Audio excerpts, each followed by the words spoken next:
This is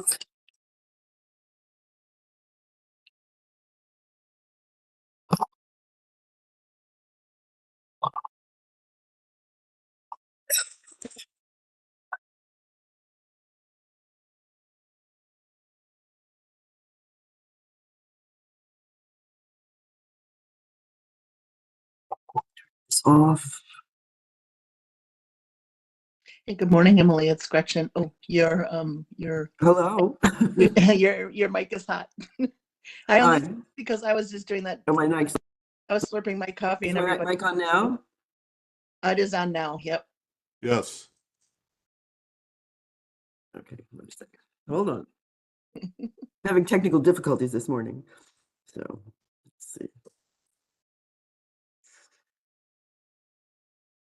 Well, take your time because the chair texted to say she's running about 10 minutes late. So we'll just hold tight for a few more minutes.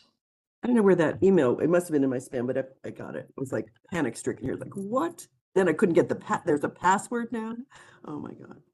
So I got it. I'm here. Can you hear me now? Can you see me We now? can. So why don't you mute yourself for now because the board's going to do the consent calendar first. And then when the first case is called, you can unmute yourself.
Good morning and welcome to the October 24th, 2024 meeting of the DC Historic Preservation Review Board.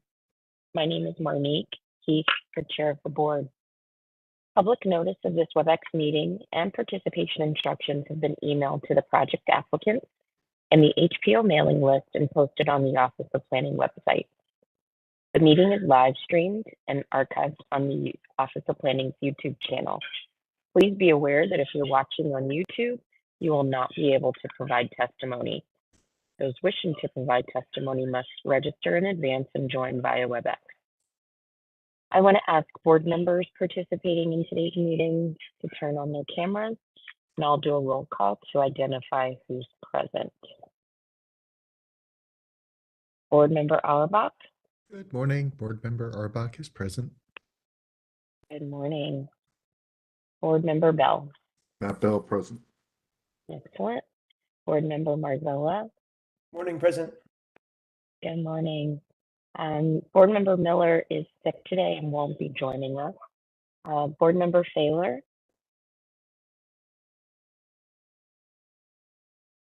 I think I saw her on. Yep, on but muted. Board Member Failer. All right. I see you, but I don't hear you. And Board Member Williams will be joining us this morning, but a little later, so I'll announce his arrival once he's with us. Before we begin the meeting, I'll go over a few procedural points. The camera function has been enabled for presenters and board members. So at the beginning of each case, cameras can be turned off so that the focus is on the presentation slides. When cameras are off, each person speaking should identify themselves. I'll first ask HPO staff to present their report and evaluation of the case. I'll then ask the applicant to present their project plans. HPO has preloaded the plans provided by the applicant and will advance the slides upon request. Following the applicant's presentation, we'll hear testimony from ANC, community groups, and individuals who have registered to speak. The camera function is not available for those providing testimony.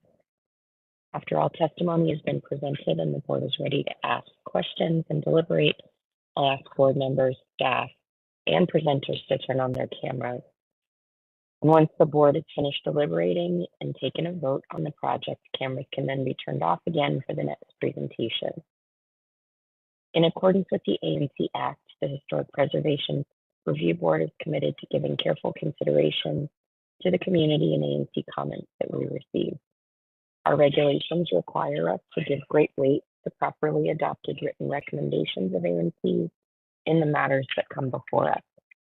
To ensure that great weight is given, the board discusses and addresses each issue or concern raised in ANC resolutions as a part of our deliberation and includes that discussion in the public record of the case as recorded in the live videos of our meeting.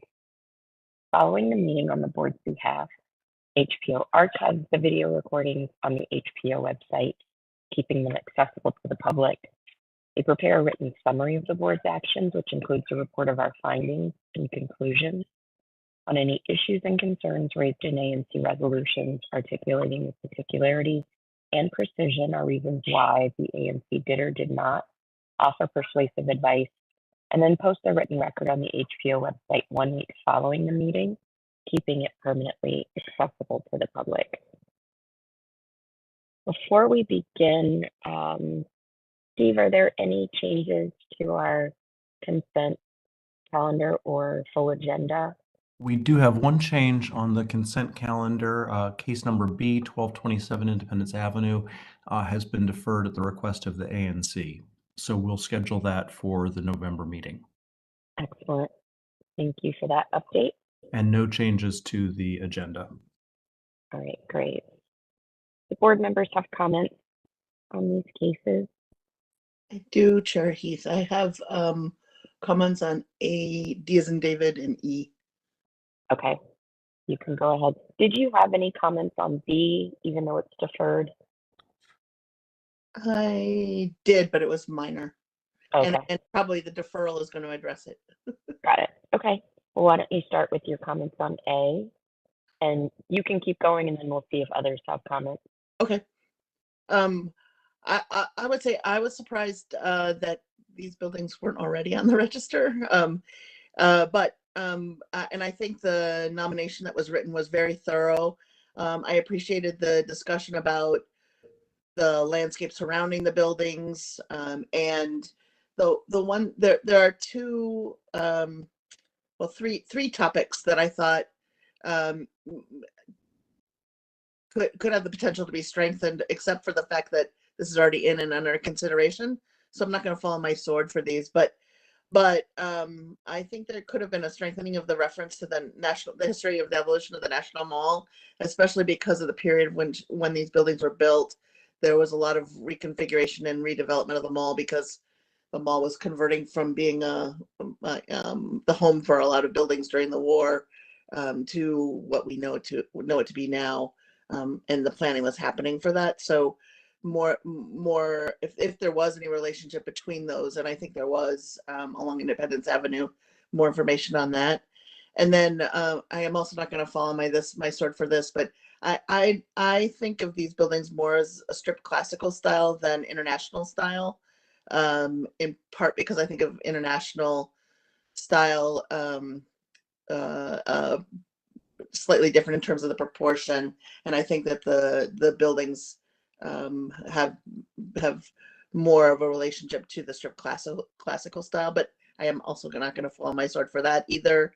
And then the reference to the Lever House, I was really pleased to see that, because these buildings always struck me as that. But I think also, in addition to some of the porte cochere and the terrace relationship of the Lever building to these buildings, that also the cladding and the window detailing seems to be similar to some of the detailing in the Lever building itself.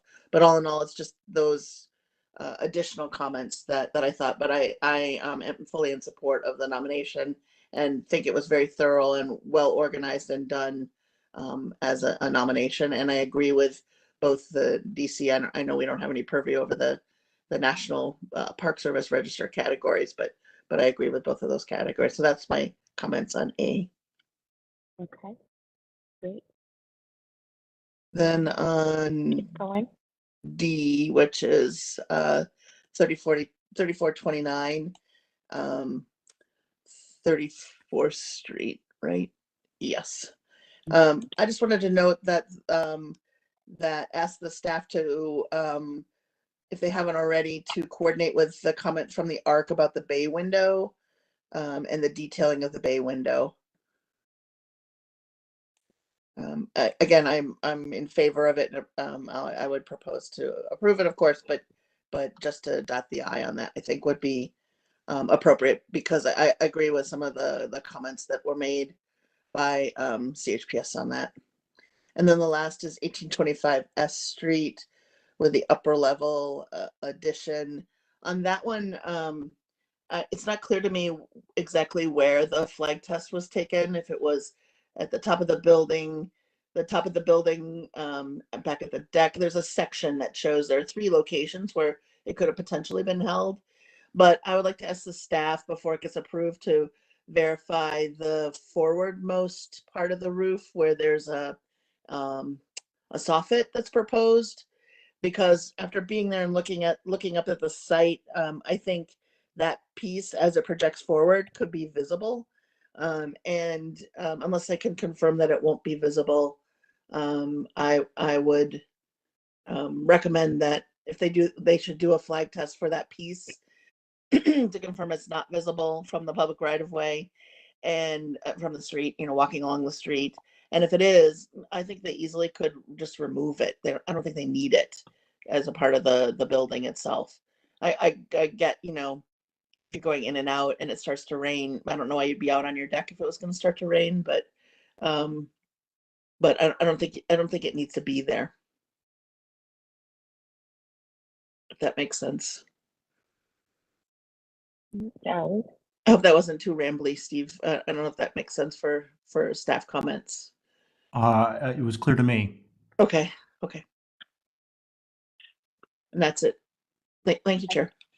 All right. Thank you, Gretchen. Anyone else have comments on any of the cases?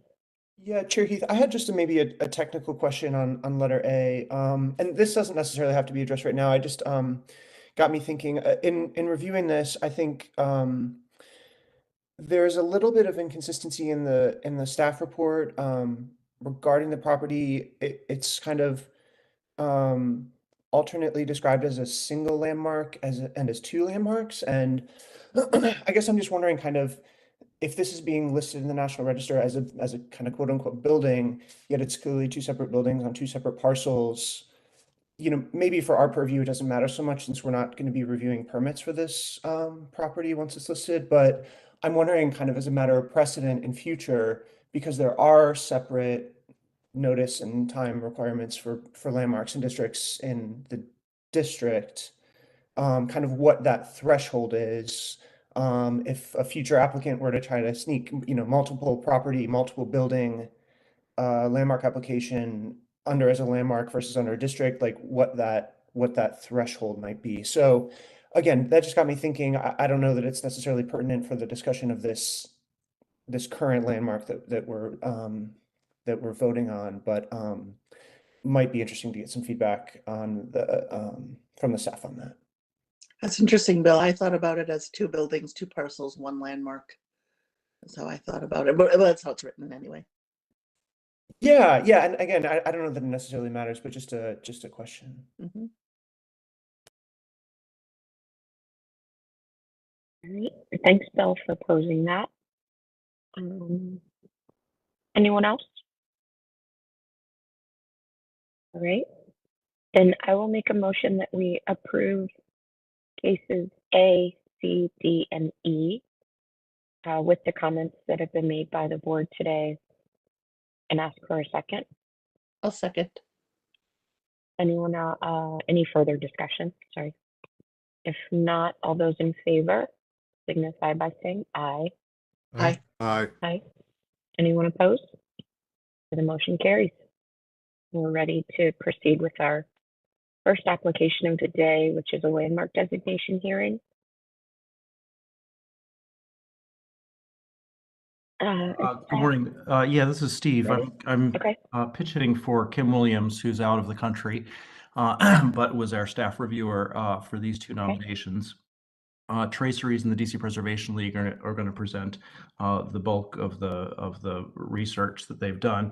But just to give a little bit of context for these two nominations, these are related to the Women's Suffrage Historic Context grant that our office received about 4 years ago now from the National Park Service's Underrepresented Communities Grant Fund. We have been very successful in obtaining grants from that fund to undertake studies to broaden the representation of diverse populations for listings in the National Register. I believe this is our fifth project. We have two more that are currently underway. You all may remember that back in July of 2023, we presented the Women's Suffrage Historic Context report to the board. Since that time, we have prepared two amendments to existing nominations to the National Register for the National Women's Party headquarters and the Phyllis Wheatley YWCA, and have submitted those to the National Register. We did not submit those to the board since those were technical amendments to expand the significance and the narrative on those nominations related to this context. But today we have two nominations for two new landmarks that meet this theme, and this will satisfy our obligation to get 4 properties listed on the National Register that are related to this theme. So with that context, I'll pass it off to Zach Burt from DCPL and Emily Eig from Trace Rees, who are going to give the presentation. Thank you, Steve. Good morning, Chair Heath and board members. My name is Zachary Burt, and I'm the Community Outreach and Grants Manager at the DC Preservation League. Today we will be presenting the historic landmark nominations for the Pauline Polly Shackleton residence at 3232 Reservoir Road Northwest in the Georgetown Historic District, and the Sofia Reyes de Vera residence at 2610 Cathedral Avenue Northwest in the Woodley Park Historic District. Next slide, please. Yeah, there we go. Yeah, just to reiterate what Steve just covered. Yeah, these two landmark nominations we are talking about today are associated with the women's suffrage movement in Washington, D.C., 1848 to 1973 historic context study, which you can see right here. And that was presented to the board last August in 2023, funded through the National Park Service's Underrepresented Communities Grant Fund. And then there were two earlier nominations that were already added to the National Register, including the Benjamin Ogle Taylor House at Lafayette Square. That served as the headquarters of the National Women's Party in the 1910s, and that was added to the National Register in November of 2023. And then the other one was additional documentation for the Phyllis Wheatley YWCA at 901 Rhode Island Avenue Northwest, which was added to the National Register this past summer in July.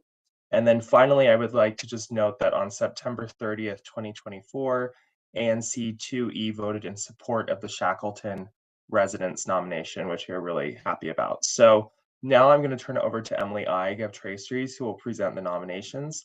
And we're both happy to take questions at the end of our remarks. Thank you so much. The next slide, then I'll say good morning. I'm Emily Eig with EHT Traceries, and I have two landmark applications to present. I'm going to do them one by one. And I would like to say that this was a very interesting project and a challenging project for us, because underrepresented in terms of history means underrepresented in terms of documentation. And it's really been an interesting problem that we're facing in all the work that we're doing, which is a lot of different jurisdictions are obviously interested in underrepresented population, and women particularly being both often of many underrepresented populations, then that it's been important for us to try to really dig and see what we can find. And it's so I'm going to start with Sofia Reyes de Vera, her residence, which is at 2610 Cathedral Avenue Northwest. Can I have next slide? I should say, before we go to the slide, let's go back. This photograph is a picture of her in front of her house with her grandchildren. So I think that's very nice that we were lucky. Kim Williams actually found this photograph. We're very happy about that. So let me begin to say clearly that this is a contributing building to the Old Woodley Park Historic District already. It is there because it was built in 1909. One of the 5 architecturally distinct row houses that Berninger and Beers did on this block. They did many rows of houses in Old Woodley Park, but this particular one is 5 buildings. It's colonial revival style, consistent with other buildings in the historic district. That was many, many years ago that district was designated. But it is independently significant for its connection to the suffragist Sofia Reyes de Vera. She was identified in the women's suffrage movement multiple property document, and she plays a very important part because she is not a U.S. citizen, but rather someone coming from the Philippines and who is very influenced by American suffragist movement and takes that back to the Philippines. So it shows our international influence in a very special way. The ideas that she found were made in, I'm going to explain a little bit about that, really resulted in the extension of voting rights to women in the Philippines in 1937. So HPO's staff report does recommend this listing, and we are very happy to have that support. Next, please. Just to remind everyone that the Philippines was a, let us call it a colony of the United States between 1898 and 1946. It was became one of our controlling sites because of the Spanish-American War. Spain gave up the Philippines to the United States in 1898, but it took until 1946 before the United States actually gave the Philippines their freedom. And it was a very interesting problem because it was also, there was a lot of Philippine Revolution things going on against Spain, and yet somehow the United States got involved, and the United States then became the victor in this, which was not the Philippines' intention. But it was what happened. So next. I thought it was interesting to see like the Spanish misrule, government of the Philippines, we came in not as conquerors, they said, but in fact, the responsibility was something that for close to 50 years, the United States held control over the Philippines. So it was very much a time of expansionism and very controversial in the United States as to what was going on there. Clearly getting Spain out, but the United States coming in, that was an interesting problem. So next, please. Sophia Reyes plays a role in this because she was born in 1876 in Arevalo. It was a village in the Philippines, exceptionally well educated under the Spanish rule and later under United States rule. But she became involved in educational initiatives and became an advocate for health and welfare and founded the first Philippine training school for nurses with the American nurse Mary E. Coleman, and that was in 1907. So she comes into her maturity during the time that the United States is in control of the Philippines. That year, 1907, she married Jaime Carlos de Vera. He was the governor of the province of Leyte and was the first Philippine in this position. Spanish people had actually served as governors before this, but he was a known revolutionary. He had sympathies for, obviously, Philippine independence, but he still became the governor under United States rule. So what happened is really, we might say, somewhat a little bit of fate, is that the Carrie Chapman Catt and Dr. Aletta Jacobs did a world tour. They were very important suffragists, and Mrs. Catt had lost her husband, her brother, her mother, and she decided to start traveling as a result of her grief. It was a very difficult time for her, and she and some other people, including Aletta Jacobs, went around the world. So, the grief that she experienced resulted in something very positive, as it turned out, for the Philippines. And she went to the Philippines, among many other places, but she met Sophia Reyes at the time, and the suffragists came together. They talked a lot about that. And soon after, Mrs. de Vera created the Society for the Advancement of Women, which became the Women's Club of Manila, and organized the first coalition of women's clubs in the Philippines. So this is very interesting. This meeting of these two women might never have happened except for the circumstances of Mrs. Catt's life. But they were very positive, obviously. And these are two photographs of Mrs. de Vera. Next, please. Excuse me. The Philippines was under American rule from 1898 to 46. It was known as the American colonial period. And I think that's really important for us to understand that here is Mrs. de Vera. She's actually trying to free women at a time when the Philippines was under the control of a major international power and did not have its own freedom. So next, please. In 1917, though, this relationship between the United States and the Philippines resulted in Jaime de Vera being appointed to serve as the resident commissioner of the Philippines in the U.S. Congress. That meant he came to Washington. He was a non-voting member of the U.S. Congress, but he was in a politically significant role because he was the voice of the Filipino interests. And upon his appointment, they moved to Washington, and they moved to a house at 2610 Cathedral Avenue. They rented the house. It was only for 2 years, but this is where they first came to Washington, and this is an image of the house. The image on the left is Taft, who was the Governor General of the Philippines before he became the president. Next. So she was very active in popular political wife in the United States. She was responsible for entertaining and soft diplomacy that wives of politicians are. And a lot of that role is never documented. We know that she had parties at her house and dinners at her house. And we know, obviously, from understanding history, that lots of deals are made at these kinds of events that are never documented. We know that the Washington, D.C. is a product of a dinner party between Hamilton and Jefferson. But we don't know exactly what was said. We just have reports of something as important as that taking place at a dinner party, not on the floor of Congress. So it's very much a back room. And here she is, the hostess for these things. But she began getting very active, and she was giving speeches, and she was starting to publishing articles about the role of the Filipino woman in the Philippines. She attended lots of events. We know that she was at the National American Women's Suffrage Association convention in 1917. She had a fundraising tea for women's suffrage with members of the DAR. She was part of the National Women's Party Convention in 21, the Pan American Conference of Women in Baltimore, and again in the Pan Pacific Convention of Women in Honolulu. So we know she was very active. She knows she was writing. We know she was meeting people. And here's her meeting with the Mrs. Harding, the wife of the First Lady, the wife of the President. She is on the right, and they're looking at each other. The center, the taller woman in the middle is Mrs. Harding. Next, please. So after several years in Congress, De Vera decided not to seek an additional term, and they moved back to the Philippines. She continued, however, to be a voice of women's suffrage, and it's very clear that her experience in Washington played a very important role in her understanding what could happen. She had access to a large number of suffragists, very powerful suffragists, very organized suffragists, and she brought that knowledge back to the Philippines. And in 1937, the newly created Philippine Commonwealth, which was still under U.S. control, but the United States was beginning to loosen it up, they amended the election law that secured the right of women to vote and run for office.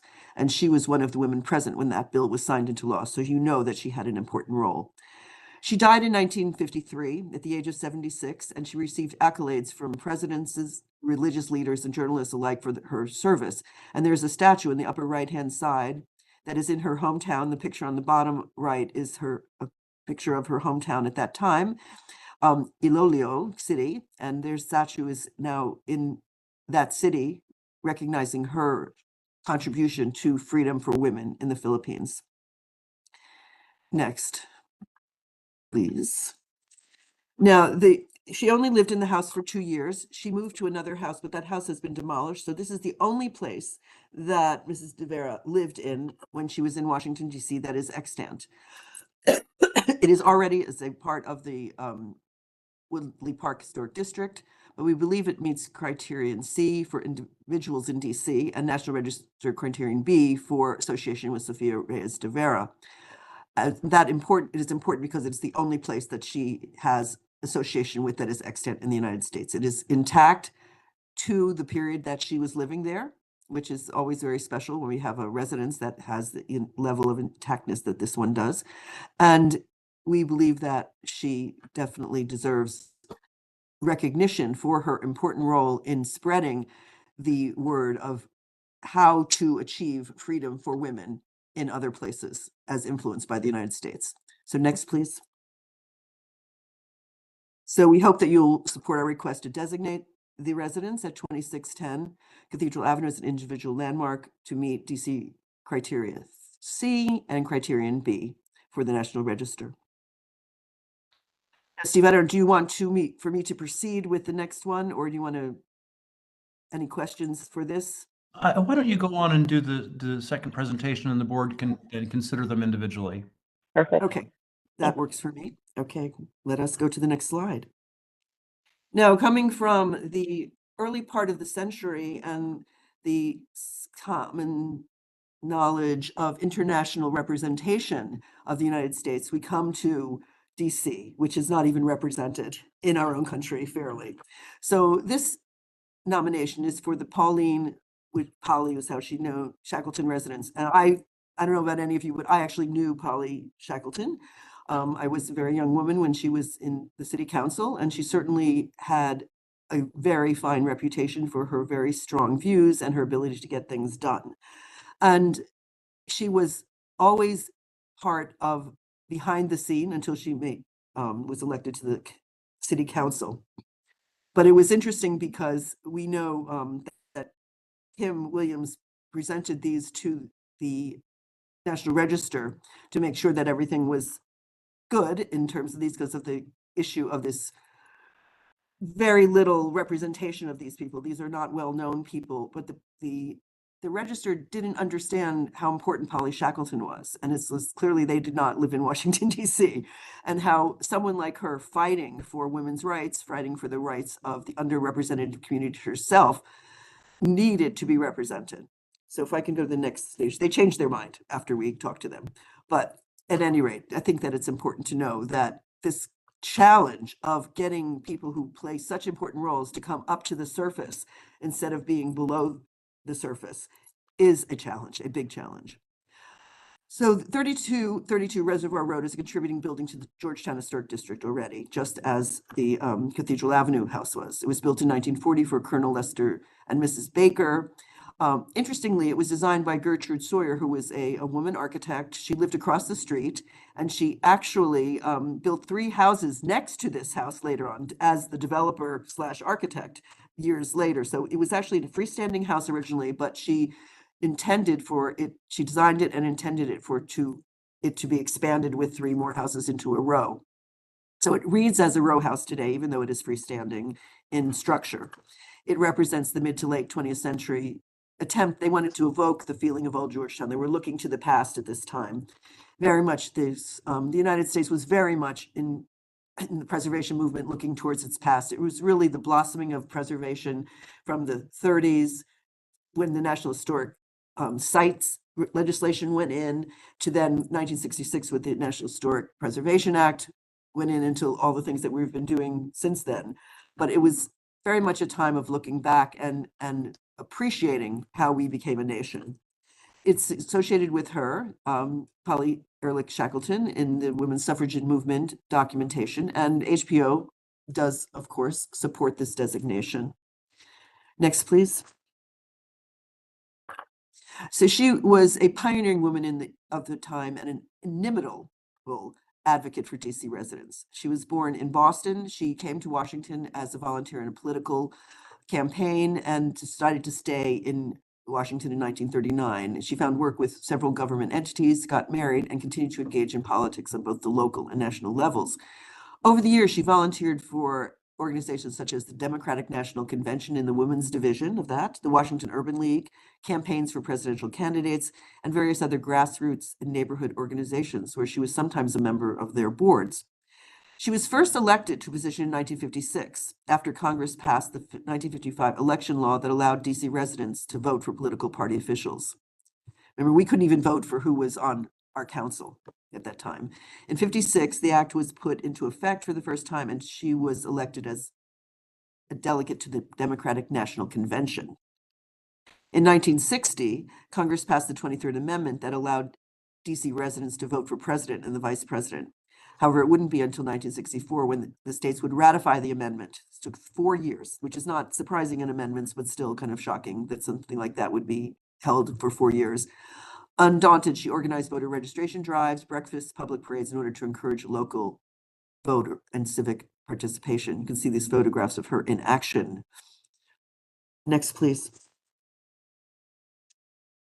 Following the 1964 election, local voting rights advocacy groups began working to secure home rule. This would give the city and its residents greater political autonomy instead of having congressional oversight. Shackleton was particularly involved in the movement for home rule, as you can imagine how important that would be to her, as it still is today. She had been a significant figure in the district level for work with Lady Bird Johnson in beautification efforts, and she promoted urban renewal, managed several projects within the Shaw neighborhood, and gained the attention of Lyndon Baines Johnson during her work with Lady Bird Johnson. In 1967, Johnson signed a bill which dissolved the existing DC government model, which consists of 3-member board of commissioners, staffed by congressmen. He replaced it with a new system made up of a presidentially appointed mayor, commissioner, and city council. He named her as a member of the newly established council, but her seat was not renewed when the government changed hands. So we now have a mayor and a commissioner, but they're still at city council appointed by the president, but there is now this city council in place. But as I say, it was that the privilege of the president to decide who would be on that board. Next, please. In 1973, Home Rule Act passed in Congress. Nixon signed the bill, and the following fall, citizens were able to elect a mayor and 13 members of the city council for the first time. She was elected to the council representing Ward 3, which is where she lived in Georgetown. And here you see some familiar faces related to the beginning of Home Rule. Next, please. She was reelected to council for several consecutive terms. She served from 75 to 87. And she did represent Georgetown, which at the time was the city's wealthiest ward. But she focused on issues that were more heavily affecting the underprivileged residents of our city. And access to healthcare was very important to her, aid for the elderly, and advocacy against exploitation and demolition of the city's low-income neighborhoods. And if you put that into context, you can think about Southwest. At the time, there was enormous urban renewal effort in this country, and that urban renewal effort was mostly to demolish the existing building fabric and replace it with new buildings. But in retrospect, we see how much damage it really did to our cities. She understood that, and she tried to have different approaches to that, but was obviously not completely effective in that. She worked on other impactful cases, including the first firearms control bill in the district. She fought to increase funding for social services. She passed a program that would provide health care for the elderly and homeless, which later became a federal initiative. Publicly criticized programs that dehumanize people in need, and was instrumental in passing a bill to amend the city code to remove and neutralize discriminatory, and we learned a new word, which is andronormative language, that through the act to remove sexist language from the DC code. Up to that time, it would say a person's name and wife. And if you've looked at deeds, you see John Smith and wife. And she fought against that it would say John Smith and Jane Smith. And this was passed in the city. Next, please. She and her husband lived at 3232 Reservoir Road from 49 until her death in 97, and nearly her entirety of her political career occurred while she was living there. She was not known to open her house to major political events. Her political career representing Ward 3 is linked, however, is linked to her house because that is where she lived. And an understanding of she was a woman who was a tireless political junkie almost. I mean, just working all the time. And if we go to the next page, we found this photograph where she actually says, "I'm hardly able to sit by my fire because I'm so busy." But this is a photograph of her sitting in her house. And this is an image of this. You can imagine her sitting in her house and knowing how hard she worked to make it possible for women to work and to be part of the system and to live healthy lives. And it is the only building we have that is directly associated with Polly Shackleton, like Mrs. De Vera, that it's very important that there's something that does memorialize and recognize her contribution to the city, because it was an era that was dominated by men, and she was one of the first elected officials to represent DC in over a century and a half, and she was a woman doing that. The fact that she was able to accomplish this is really quite extraordinary.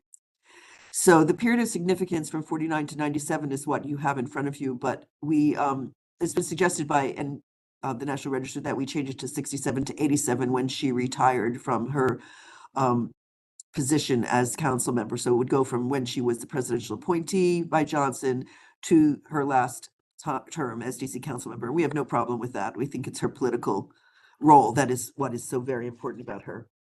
So next. And so we hope also that you will support our request to designate this house as the Pauline Polly Shackleton House under, once again, DC criterion C for individuals, which is National Register of Historic Places criterion B for individuals. Once again, making this something that can commemorate her role in helping the District of Columbia become what it is today, and hopefully her dream of it being a completely free government entity will in fact happen in our lifetimes, since it did not happen in hers. But she certainly, her spirit is one that moves on with us. So with that, I want to see if there are any questions, and happy to answer anything about this. But we have two very strong women who really made a difference in the freedom of women to live as individuals within their communities, and both of which have an association with buildings in Washington, D.C. So that concludes my presentation. Thank you, Emily. Those are both really strong, really well done presentations. Does anyone have questions?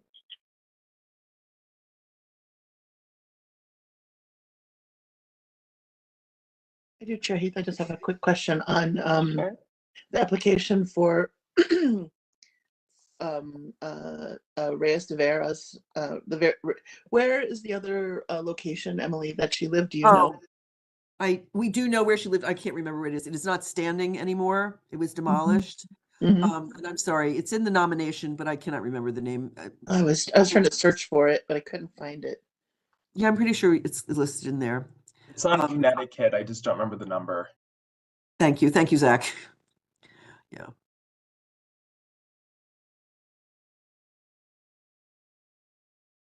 Is that it for your questions, Gretchen? Mhm. Okay. We'll give you the exact address. We can follow that up so that you can I'll know where search it it. is. I'll search it. Oh. Yeah. Okay, well, we can do it for you. We know where it is, though. This is not related to our review of the nominations or anything, but I wondered if there's a possibility to send the Reyes Vera nomination to the National Federation of Women's Clubs of the Philippines, because she was a part of founding it. Very And good idea. And I interacted a little bit with that when I did some work for the State Department in Manila, to know that there was some interaction between the State Department at that time. But I think it'd be helpful. They cite her on their website and they talk about her. Right. But Mhm. they might be really appreciative to know that there's this additional connection and research that's been done about her work in the United States as well.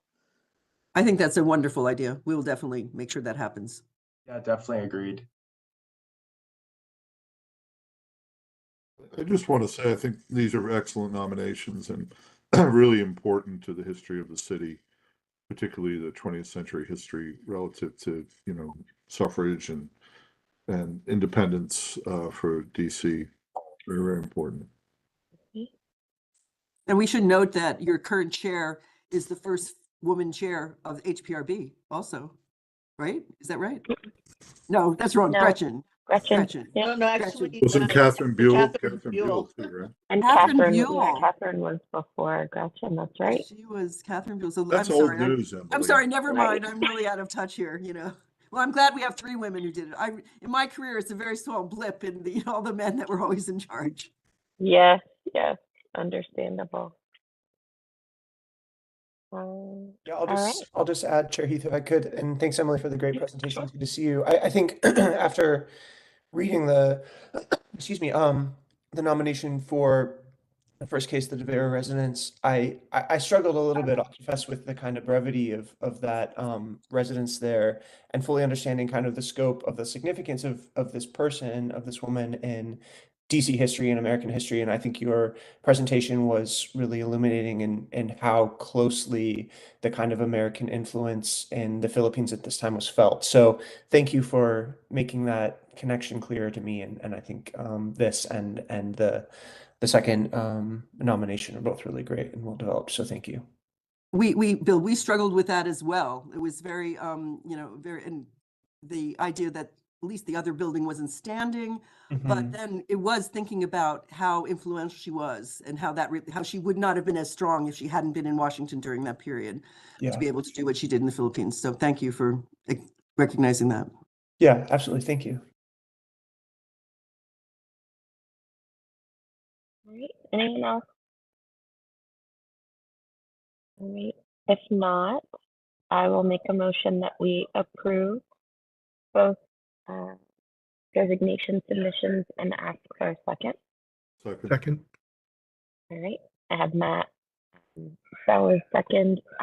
Any further discussion? If not, then all those in favor signify by saying aye. Aye. Aye. Aye. Anyone opposed? And the motion carries. Thank you again for these great presentations. And Thank submissions. you. Yeah, thank Thank you you so very much. much. Thank you. All right. We are ready to proceed with our next application, which is in the Anacostia Historic District at 1216 W Street Southeast. Are you ready to present, Amania? I am. Good morning, all. Great. Good morning. All right, I'll let Steve bring it up. So, good morning. This project is in the Anacostia Historic District, and we are at 1216 W Street Southeast. The W Street Development LLC, with plans prepared by Michael Cross Design Group, seeks a conceptual design review for a project that includes the rehabilitation of a two-story detached brick building and the construction of a four-story rear addition. The site is located along W Street and positioned between the commercial corridor and the residential section of the Anacostia district. It's flanked by a parking lot on one side and a vacant lot on the other side.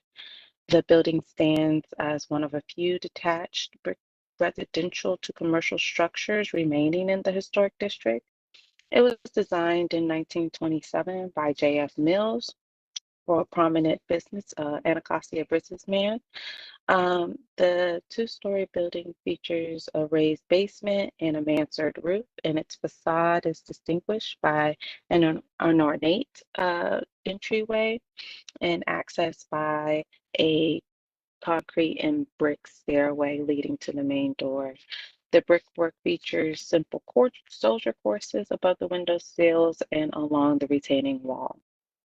The proposed plans retain the existing historic building while demolishing the rear addition.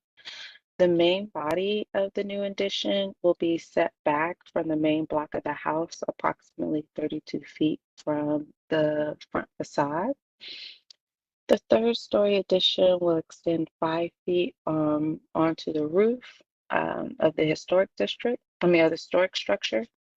And behind it will be a stairwell and a four-story stair tower. The stair tower will have large glazed opening and clad in a light gray material, light gray paneling, while the main body of the four-story rear addition will be clad in brick with punch windows, picture windows.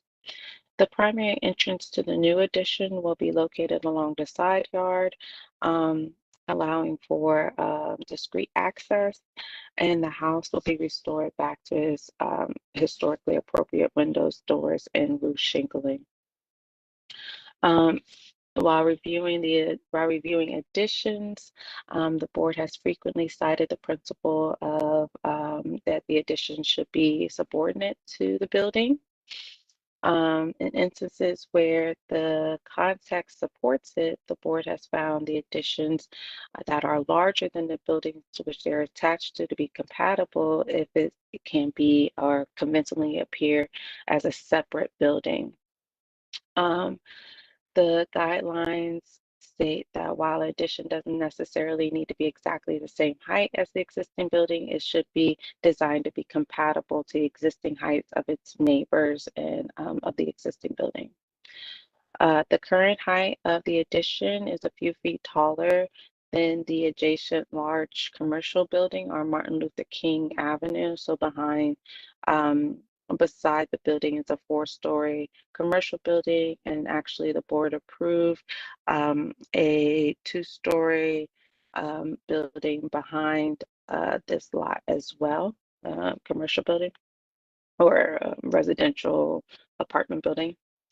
If the floors, to lower the height of the addition, HPO recommends a study of dropping the floor heights in the addition relative to those of the house. If the floors were not aligned, the stair openings to different levels on each side, the addition could be lowered by several feet and reduce the disparity between the height of the addition relative to the house and the adjacent buildings. The use of brick on the addition connects the historic commercial buildings and is widely used throughout the district. However, the dark gray material paneling and red brick color palette do not align with the residential character. So it's recommended that the applicant engage with the community to explore some contextual appropriate colors and provide some design and material options for the east elevation of that sits along the property line since it will be exposed. While the stair hyphen between the existing building and the new addition helps create a visual separation between the historic structure and new construction, the third story addition remains quite visible on the roof building and undercuts the consent that the addition is behind the historic building. So HBO is recommending that that addition is removed off the roof of the historic building. So overall, the HBO is recommending that the project continue to be developed with the above or with the noted changes and return to the board with the east elevation noted. I will let the applicant now go through their presentation. The applicant also has done a flag test with HPO, as well as has met with community members on the project, which they'll speak to.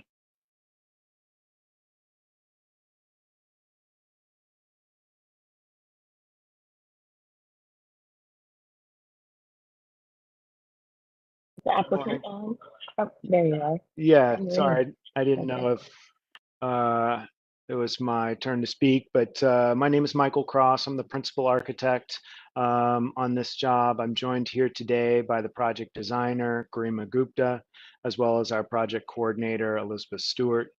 I'll be presenting today and appreciate the opportunity to present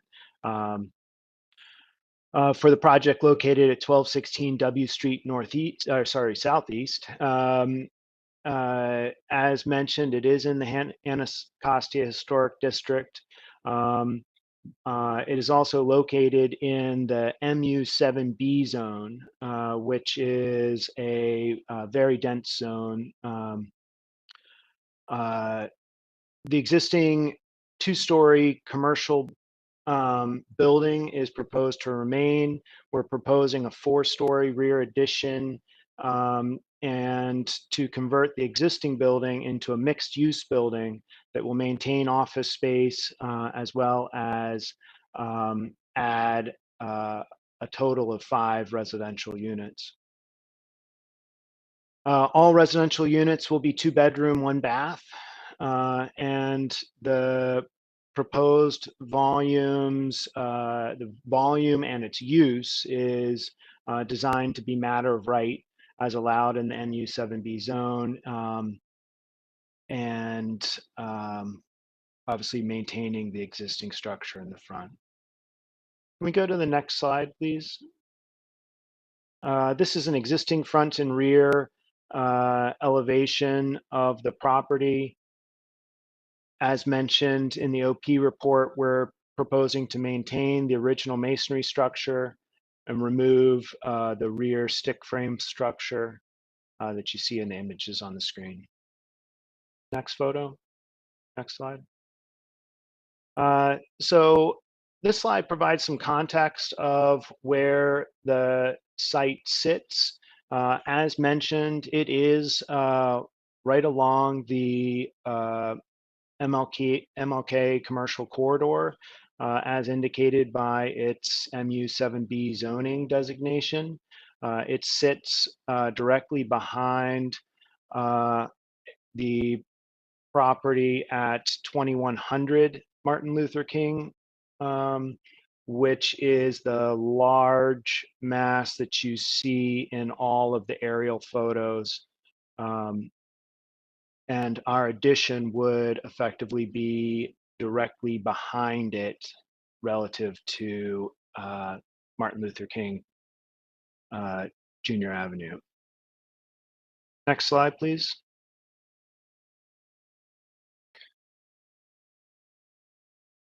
So here we're showing both the existing site on the right, as well as the site with the proposed addition on the left.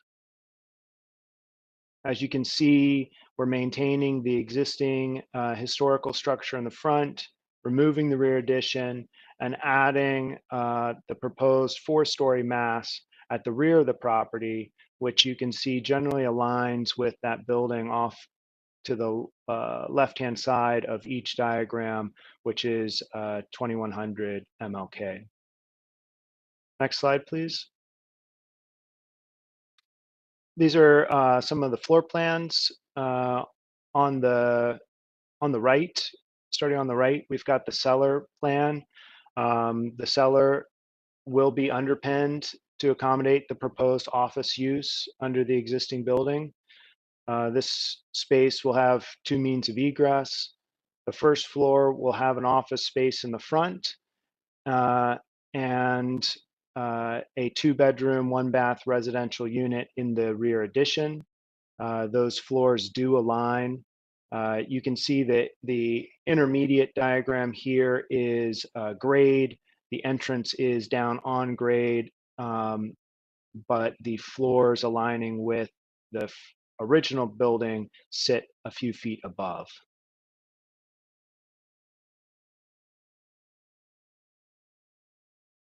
Next slide, please.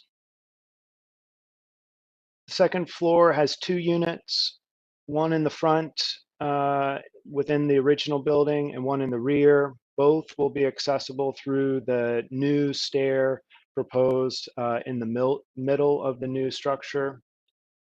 The third floor unit is at the rear in the rear addition.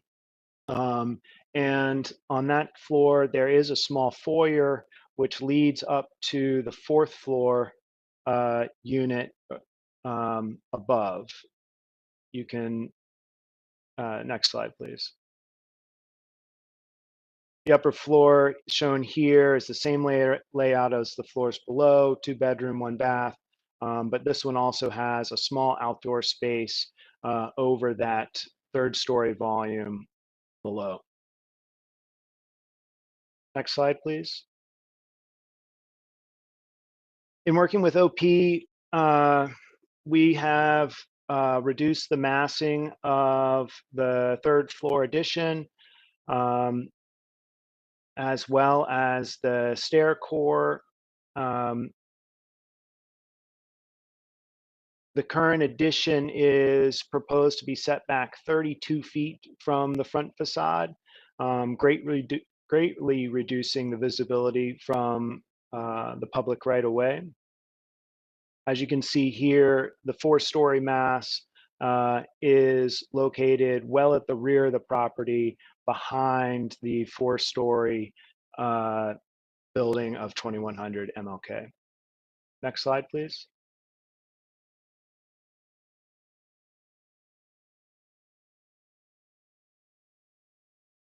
This shows the sight lines as experienced from W Street. With the reduction of the building height overall, there's a very small area of visibility of that transitional staircase, the hyphen element transitioning between the old and the new. The 3rd-story addition over the original mass is not visible from the W Street standing in front of the building. Next slide. This view represents possibly the primary view of the project from the intersection of W Street and the commercial corridor of MLK. As seen here, the 4-story addition in the rear is seen as completely independent of the original historic character up front along the streetscape. It also is compatible with the height of the building beyond there at 2100 MLK. Next slide, please. This shows some front facades or street front elevations along W Street. The uppermost one shows our project in elevation alongside that of the commercial buildings on MLK, and then obviously the empty lot and the other residential structure just beyond. Below is a collage of the streetscape across the way, directly across from this project. It is a mix of structures, historic structures facing MLK, as well as some empty lots and a very large modern church. I don't believe there's any more slides, but is that the last slide? Oh, my apologies. So this is a slide that was added for a bit of extra context on the materiality. Again, we're maintaining the existing masonry building in the front, as well as cladding the rear addition in a brick textured panel with color and texture to match that of the adjacent structure. If we could flip back to the slide, yeah, one more, I think, like a 3D axonometric of the whole project. This is a great one to land on. I guess I wanted to touch real quick on some points that were brought up in the OP report, because we have been working with OP for quite some time on this project. We actually reached out prior to this being a job of ours back in April. We had an initial conceptual meeting with them in May. We performed that initial flag test in August, and had another conceptual review meeting in September. Along that process, we set the expectations of the client from the very beginning that he was never going to get 65 feet, 80% lot occupancy, 4.8 FAR as allowed by zoning. We never proposed any of that. We were starting with a 5-story building that was set back about 8 feet from the front facade of the building. In working with OP, we reduced that to 4 stories. And per their direction, we pulled that initial 3rd-story massing back to the 50% line, or halfway back on the structure, per our original discussion. When we performed the flag test, the result of that flag test, the focus remained to be on the height of the 3rd-story addition over the existing structure. And that's when we pulled that 3rd-story addition back to its current position, which is 32 feet from the front face of the building. 32 of the 38 feet of the original building, leaving only a 5-foot projection, which is effectively the code minimum to maintain that upper unit, which originally was a multi-level unit split across the 3rd floor of the front half of the building and the 4th floor of the rear half of the building. I guess to conclude, that further reduction of that 3rd story would preclude us from having that 4th story addition as designed, 4th story unit as designed, and could compromise the financial feasibility of this project. And lastly, we believe that the rear addition will be successful in reading as part of the large masonry masses that occupy the lots beside and behind this property. We believe that the height, color, palette, and fenestration of the addition are similar to that at 2100 MLK. That was our design intent. The location of over 70 feet back from the curb makes any subtle difference in the height, brick texture, color, likely very hard to distinguish, and would follow the precedent of the sort of abstraction of the historic materiality when not directly along the public right-of-way, as that which was done at, I believe the address is 1901 MLK, as it moves back behind the historic properties along the commercial corridor, it becomes a much more modern iteration of that same character. And we believe that the addition will not actually be highly visible from the public space. If you move one slide forward, maybe one more slide, my apologies. We believe that this type of view represents how the building will be experienced as folks travel through this area, particularly as they travel along MLK.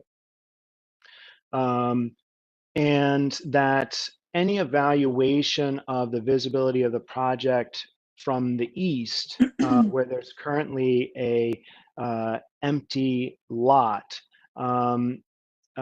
doesn't take into account that that lot is also zoned MU7B and doesn't have any existing historic structure on it.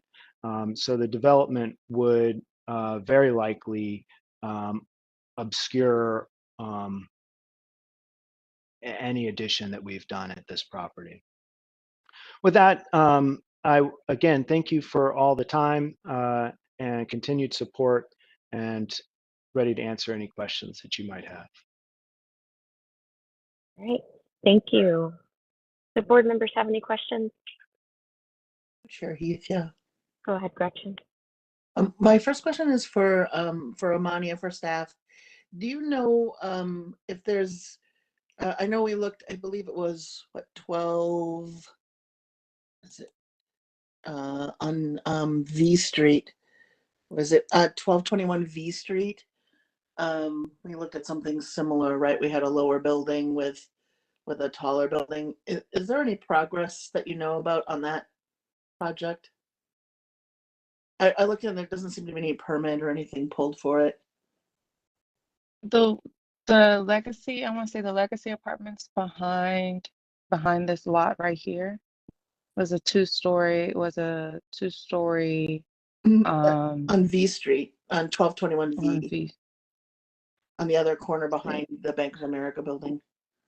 Right, no permits or anything have moved forward for that other than our conceptual review. Okay, because that was 4 stories too, I think, right? If I remember right. It was, and it had gotten reduced. The project no longer was 4 stories, so they ended up with actually a much smaller project. Okay. Thank you. And then, Mr. Cross, I think you went into sufficient detail on the addition.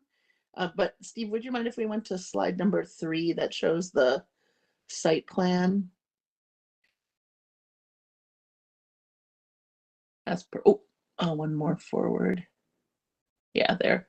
Mr. Cross, would you talk a little bit about your preservation plan and the treatment for the yard and area around the original building? And then could you walk us through on the next slide to talk about the treatment and your preservation plan for the existing building at 1216 W Street? But if you wouldn't mind starting with the site plan, because it has a fairly distinctive entrance that's there now, with the curvilinear stair and the concrete framing that larger formal entrance, as the staff called out, I think appropriately. But could you talk about what the preservation plan is and the work that will be done on that, and then let us know what'll be done on the exterior of the building for the preservation plan and treatment to the existing building, and then walk us through each of the floors. It's not clear to me what's being retained, if anything, on the interior of this building. So if you could just walk us through that would be helpful. Sure. I actually, if we could go to the cover slide, that might have the best information regarding the site elements at the front and the front facade.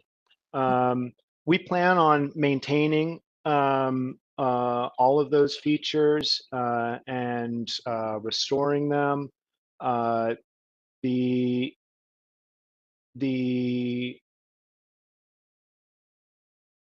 the current planter box up front, the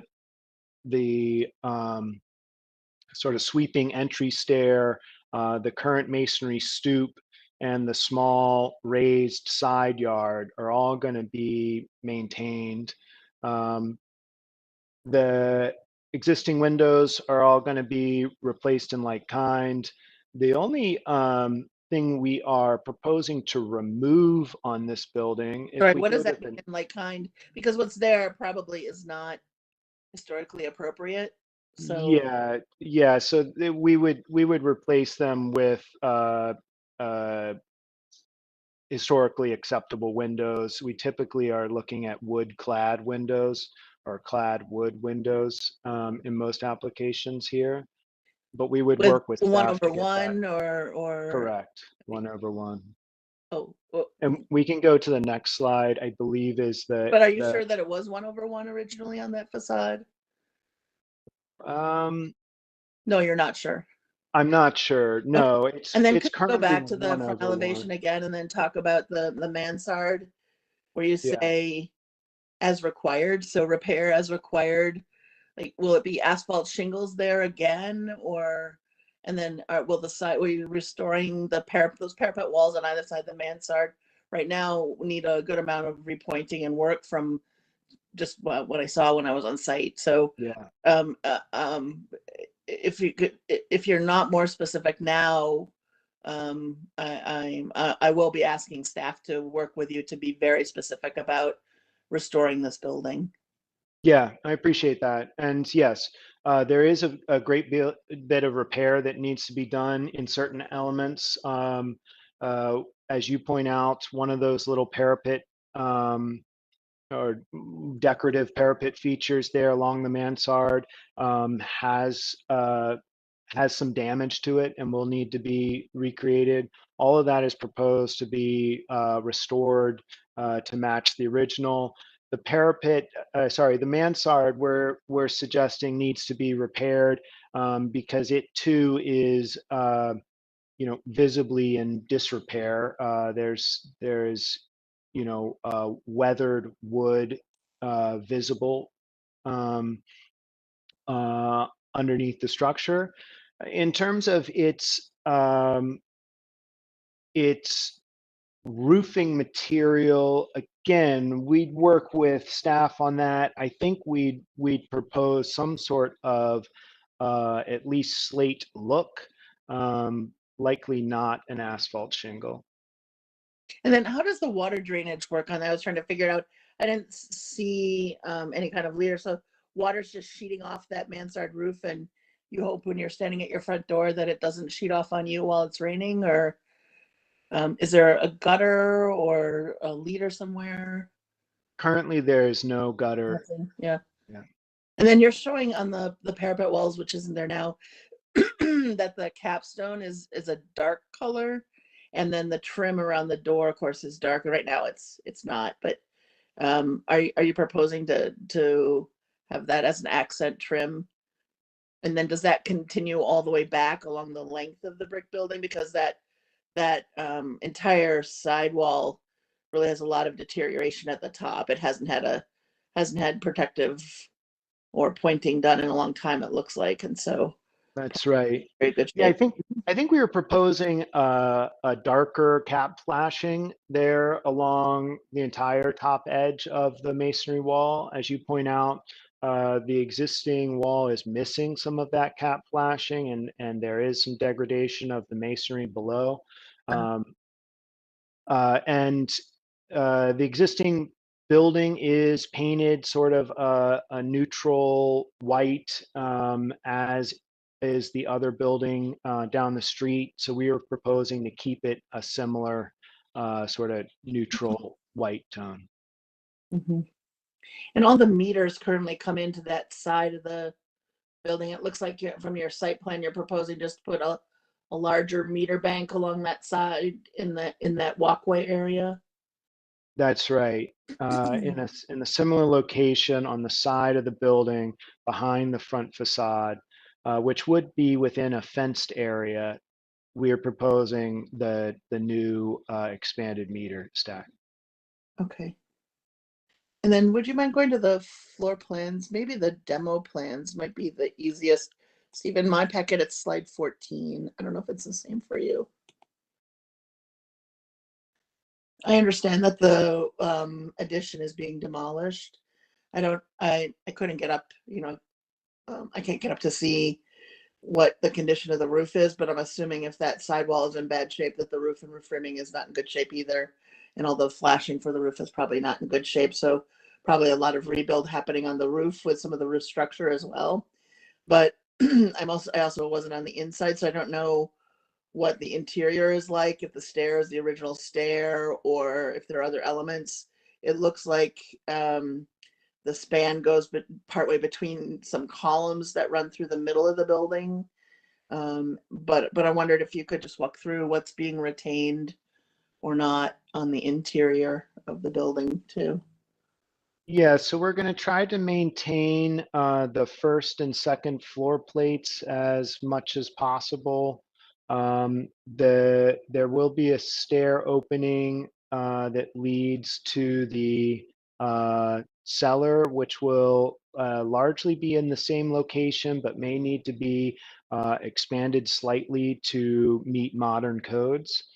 The stair that currently runs up to the second floor will be demolished, as there is not proposed to be any connection between the first and second story of the new use. Mm-hmm. So you'll fill in what's there, but you're proposing to keep the floor? Yeah, I believe we're proposing to try to maintain, possibly sister all of the existing joists for the new load, both floor and roof. So then in the cellar, part of that structure is those columns that are down in the cellar plan that you're showing in the basement. Yeah. But you're calling for those to be demolished? Well, the two outside ones, but not the center one? That's correct. So again, when we sister the old members with new joists for the new loads, we will do so to allow for a new span to be able to skip over that column. So you do like a TGI or something to give you more strength to span that, but Something not like that, yeah. but not in the but you keep the one column in the basement, or are they all going? I believe they are all coming out. Okay. Yeah, that's intended to be a typical comment. And then the full masonry back wall of the building is being demolished? Yes, ma'am.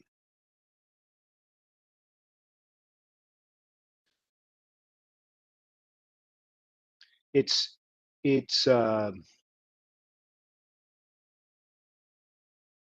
well, no, I think actually the apertures in the rear are not substantial currently.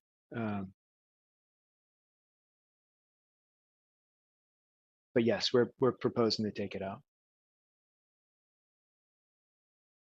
Okay, thanks. Thanks, Chair Heath. That answers my questions. Thank you. Okay. Does anyone else have questions? Yeah, Chair Heath, I had a question if I could. Bill? Yeah, thanks. I guess could you remind me what is the program of that little pop-up addition on the third story? Yeah, so originally the program was there was a bedroom and a bathroom and a foyer there that was all part of a multi-level unit that spanned between the third story of the front of the building and the fourth story of the rear. We currently are maintaining just the sort of minimum allowable code area there to maintain that upper unit as a multi-level dwelling unit, so as to not require a second means of egress from the fourth story for that unit. As soon as it becomes an autonomous unit, on the fourth story, it would require a whole second staircase, which we simply don't have space for in this reduced footprint. Okay, thank you. And when you say multi-level unit, you just mean you enter on the third floor and the units on the fourth floor. That's right. Okay, thank you. Okay. We can always return to questions from the board, but since we have two people who have registered to speak, I'll ask for Greta and Camille. Are both, I see Greta. I don't see Camille on. Greta, would you like to begin your testimony? Yes, I'm going to be the only one speaking. I believe today, my name is Greta Fuller, co-president of Historic Anacostia Preservation Society. First of all, I apologize if it's a lot of noise in the background. However, I'm going to make it brief and short. I think that the board has asked a lot of questions that we've had, and I believe 100% that the staff report has actually addressed all of our concerns about this project. The material is one of the biggest concerns that we have. What they are identifying, I'm not quite sure that that's what Historic Anacostia is used to having. I'm not sure about the panels of brick. I know what they are. I've seen them before, and I know that they're on certain buildings. But the manufacturer that they're choosing, I'm not sure that it is what we actually would be acceptable in Historic Anacostia. One of the other things that I'm concerned about is the height, and all of these things that I'm saying, I've also said to the developer, the height of the building. To answer your question, Gretchen, about 1221 V Street, that's actually a 3-story building. It was 4, but they worked with the neighborhood and they looked at the surrounding buildings, and it was a residential street. And that building actually became a 3-story building, which fit into the character of the neighborhood. The other thing is the windows, the at-risk windows on the side of the building. I couldn't quite grasp if there's a hallway where those at-risk windows are, or if they're actually going to be inside the apartment. I think if someone was to rent an apartment and there was a window, and then one day came along, there isn't a window, that would probably be kind of upsetting to the person who was renting. So if I could get more clarity on how these at-risk windows will be incorporated into the design. Are they going to be along a hallway where if they had to be closed, it wouldn't interrupt the light inside of a resident? Some things that aren't mentioned there, but like, well, they did say something about the trash pickup, and some of the people are concerned about parking and some other things that the neighborhood is concerned about. That I know that historic preservation does not get into, but I did want to bring it up because as I talked to many members in the neighborhood, these were things: parking, trash pickup, lighting. It felt like a pop-up to them. They felt like this was along a residential street and that it wasn't really blending into the character of the historic district. And one of the final things is we feel like the little structure on the top that parachutes up isn't actually necessary. And if that could maybe be lowered or removed, we'd appreciate that. But like I said, I thought it should be a 3-story building. I know they said matter of right, but we also had an architect that looked at that land that they are saying that is vacant at the corner of W and 13th Street. And those were actually introduced in prior designs as townhomes. And they weren't as tall as these buildings that they're trying to, as the building that they're proposing today. Thank you for your time. We agree with the staff report. And we'd also, I'd like to say one more thing. The developer, has been responsive to the community. They have been coming out and they have been talking. And we like to continue to have that open communication with them so that we can get to something that they will like and that the community will be proud of for a long, long time. Thank you. That's all. Thank you, Ms. Fuller. Do board members have questions for her? Not a question, but a comment, Chair Heath, just to clarify for you, Greta, that the at-risk windows, one of them goes into a bedroom, and that's why there's a gap between the stair and the bedroom that you see. There's an open area, which hopefully they verified doesn't create an enclosed court, but that's why, yeah, thanks, Steve. That's why there's a window into that bedroom, because if they lose the other window, they can't have that be a bedroom. You need a window by code. And then the other two are in the kitchen and the eating areas along the sidewall there. So it's not a corridor, it's part of the apartment unit. Thanks for pointing that out, Gretchen. I guess I have a question for the DC, the staff, preservation staff. Here, you all are recommending the elimination of the piece above the existing building, right? Who's the staff person on this? Is this Yes. Romania? It's Amanda. Mhm. Okay. Yes. You're recommending the elimination of the piece. I'm looking at sheet, I guess, the section that shows the heights and the sight lines there. Are you also recommending reducing the building by a floor, or just reducing the overall height, or? So the overall height extends above the existing buildings or the existing commercial building by about 4 to 5 feet. So it's not a full story. As I think there's a perspective view when you Michael Right. was showing from the street that you can see the building over top of Right. the 2100 building. While it's not a full story, it's still visible. But I guess the question I have is, it looks like the architect has aligned the floor levels with the existing building. Is that correct, Mr. Cross? Yes, sir. The floor level's aligned. Right. And so were you to lower the building by 4 feet, is it true that the floor levels would no longer align? Yeah, the floor levels, nor would the window levels align with the front massing. So if you did that, you'd have to find some sort of ramped condition inside the building to make it work. Is that correct? Yeah, it would complicate the egress from the second floor residential unit. Right. Okay. And in addition, I think you stated that economically, by doing so, it would make the project more difficult because of the greater excavation costs, I would assume. That is true. I think we were really trying to align the floor levels so that that singular stair could serve both Both of them, right. buildings, and it would keep our window fenestration aligned.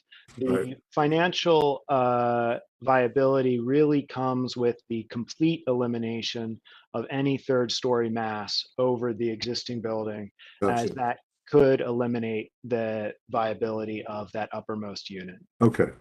And all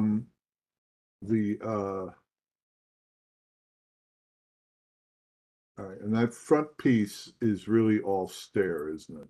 It's all stair in the front there. Yeah, it's intended to be kind of a transitional element between the old and the new, mostly glass, stairwell, modern lines, and neutral tones. Yeah, okay. Okay, I think I understand it. Thank you. Thank you.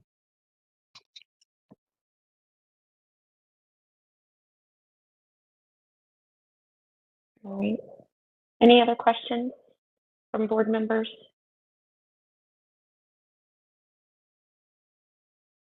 All right. If there are no questions, then are board members ready to deliberate? Sure. If so, I will ask that you turn on your cameras. Yours is already on that, so you're good.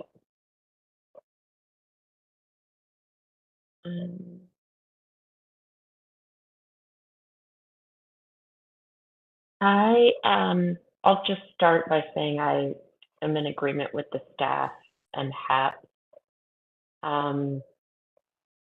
And would support the staff report, but I think this is at 4 stories. It's too large. Mhm.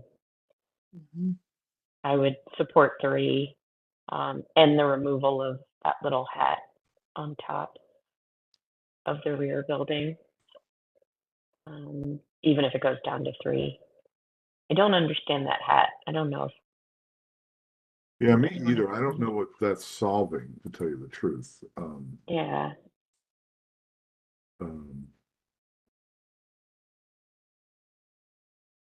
I also would add, if we're adding language towards a motion here, that the scope of work for the exterior and the site preservation of the building needs to be clarified and be more specific, so that we're clear about what will be the treatment to the facade brick and the sidewall brick, and what's the scope of the repair to those walls at the top in particular, and then what repairs required and the scope of work required for the roof.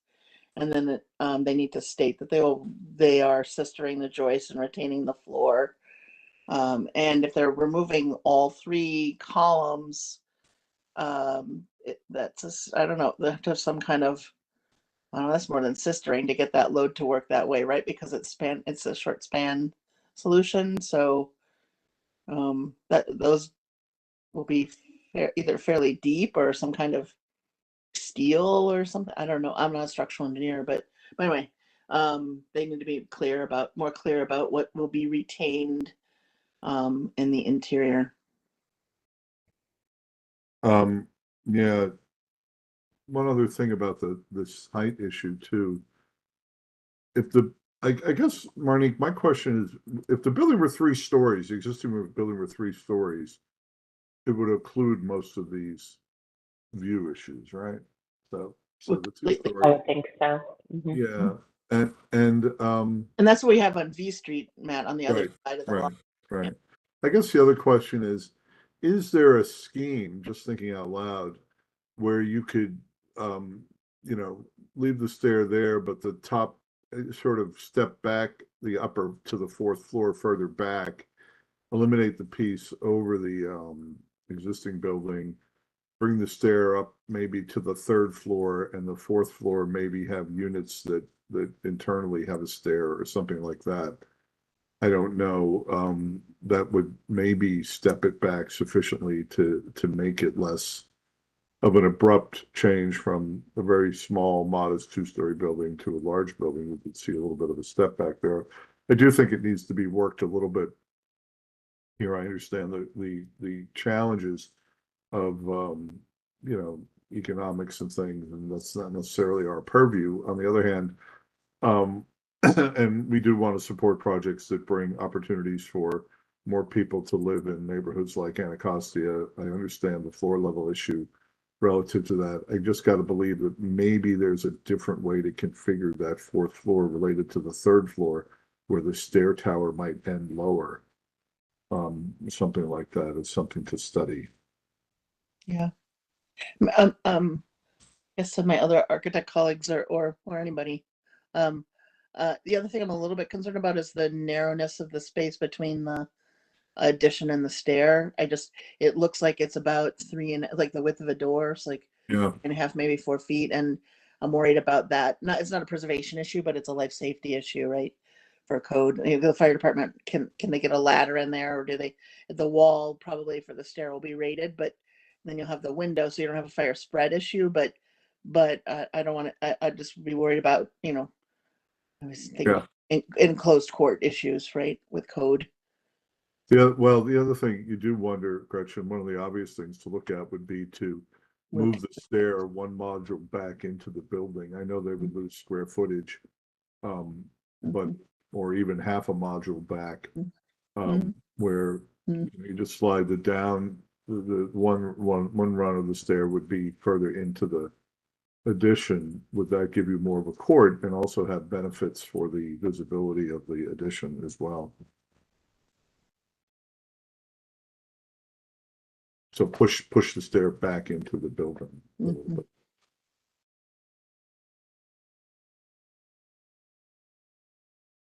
So, in that sense, I agree with the staff report that given the feedback we've given them, this should probably come back. Yeah, agree. Okay. Then I will make a motion that we support the staff report, and ask that the staff work with the applicant to,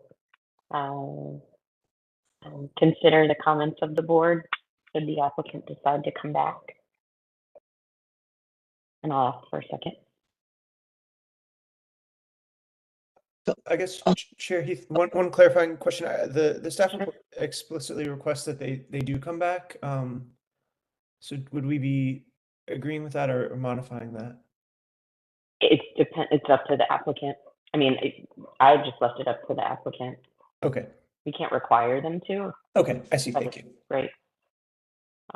But they are not, this isn't, being passed on to staff, that, for that point of clarity. Thank you. Did you second, Gretchen? I didn't, but I will. Okay, thanks. Any further discussion? If not, all those in favor say aye. Aye. Aye. Anyone opposed? The motion carries then. Thank you. Thank you all. Thanks, Mania. All right, we're ready for our next application in the Downtown Historic District at 471 to 473 H Street Northwest. Is staff ready to present? And then we'll hear from the applicant.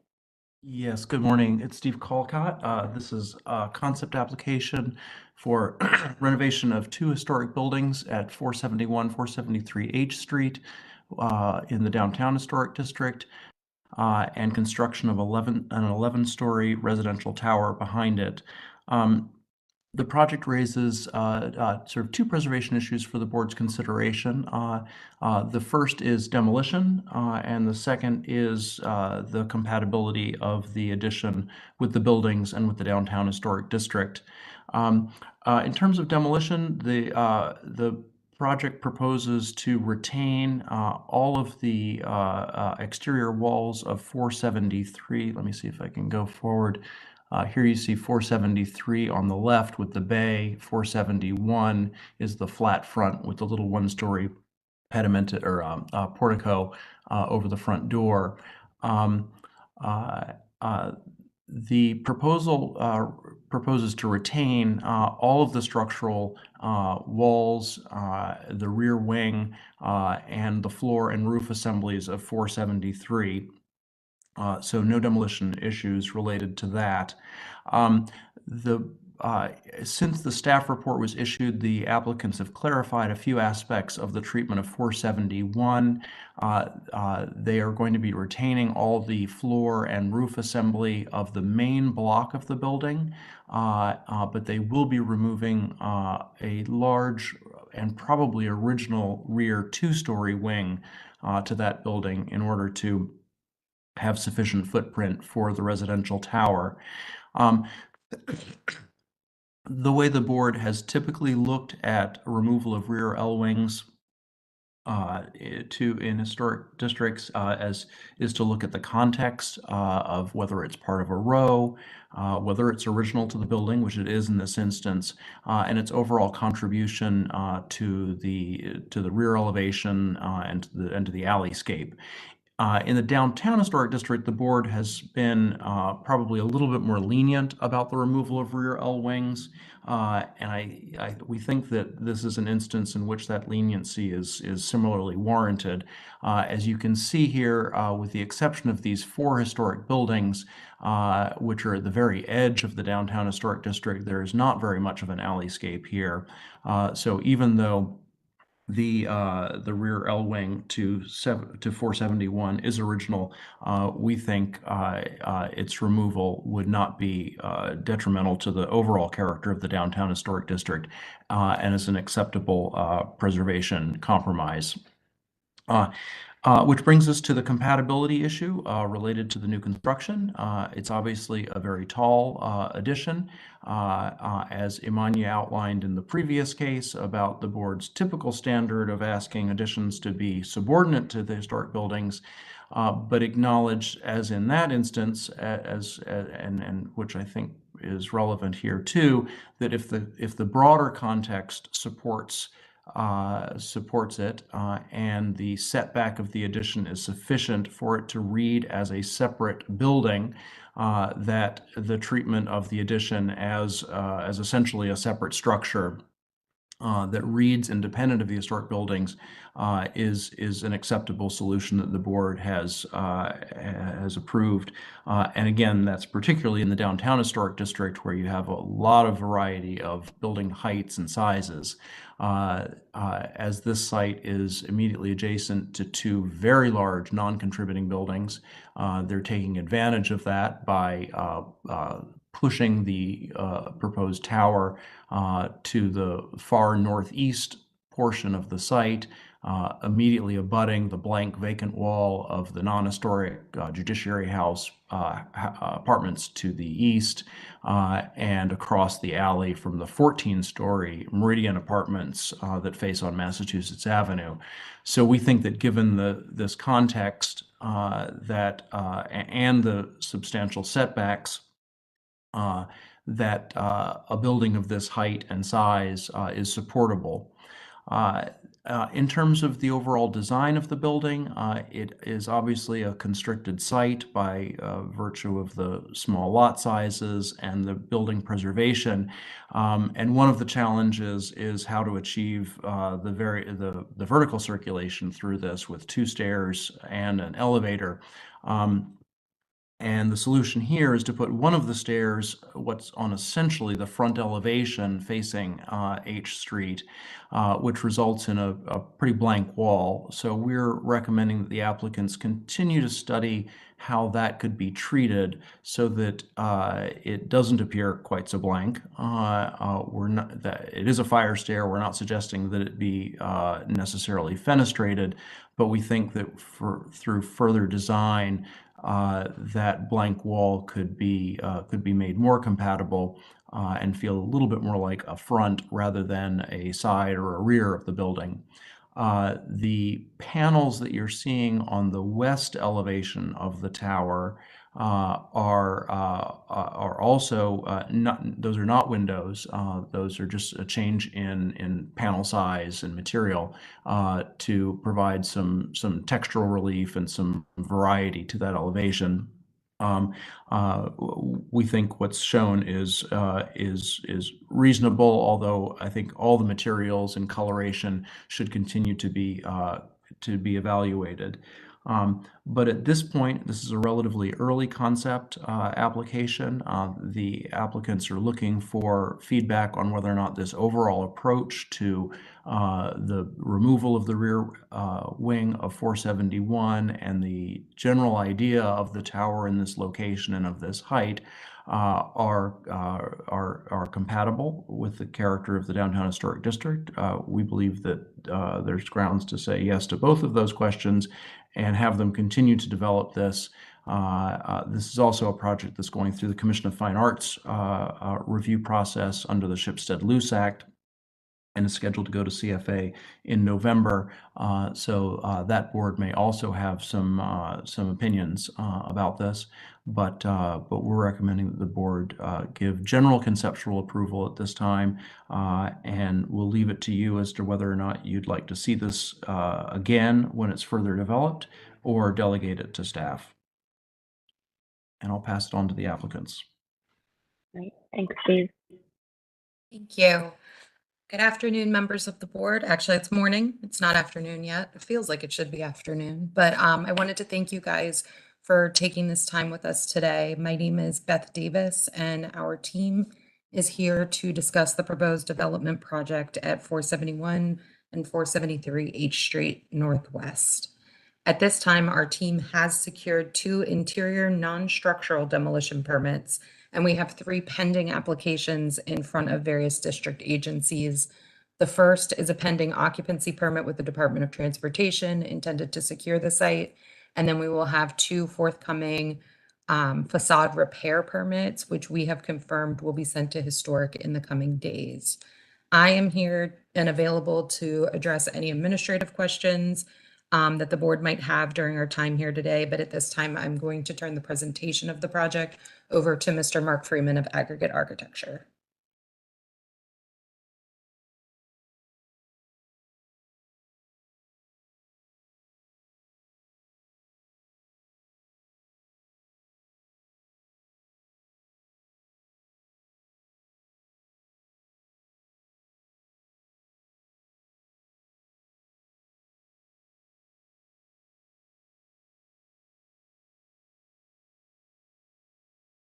Are you all able to hear me? Yeah, I hear you. I'm just gonna say, I'm not hearing Mark Freeman. Okay, Yeah, okay. I'm sorry. I'm gonna see what's going on there. It looks like he's Can you hear us unmuted. now? Can you hear us now? Yes. Yeah. Okay, so Perfect.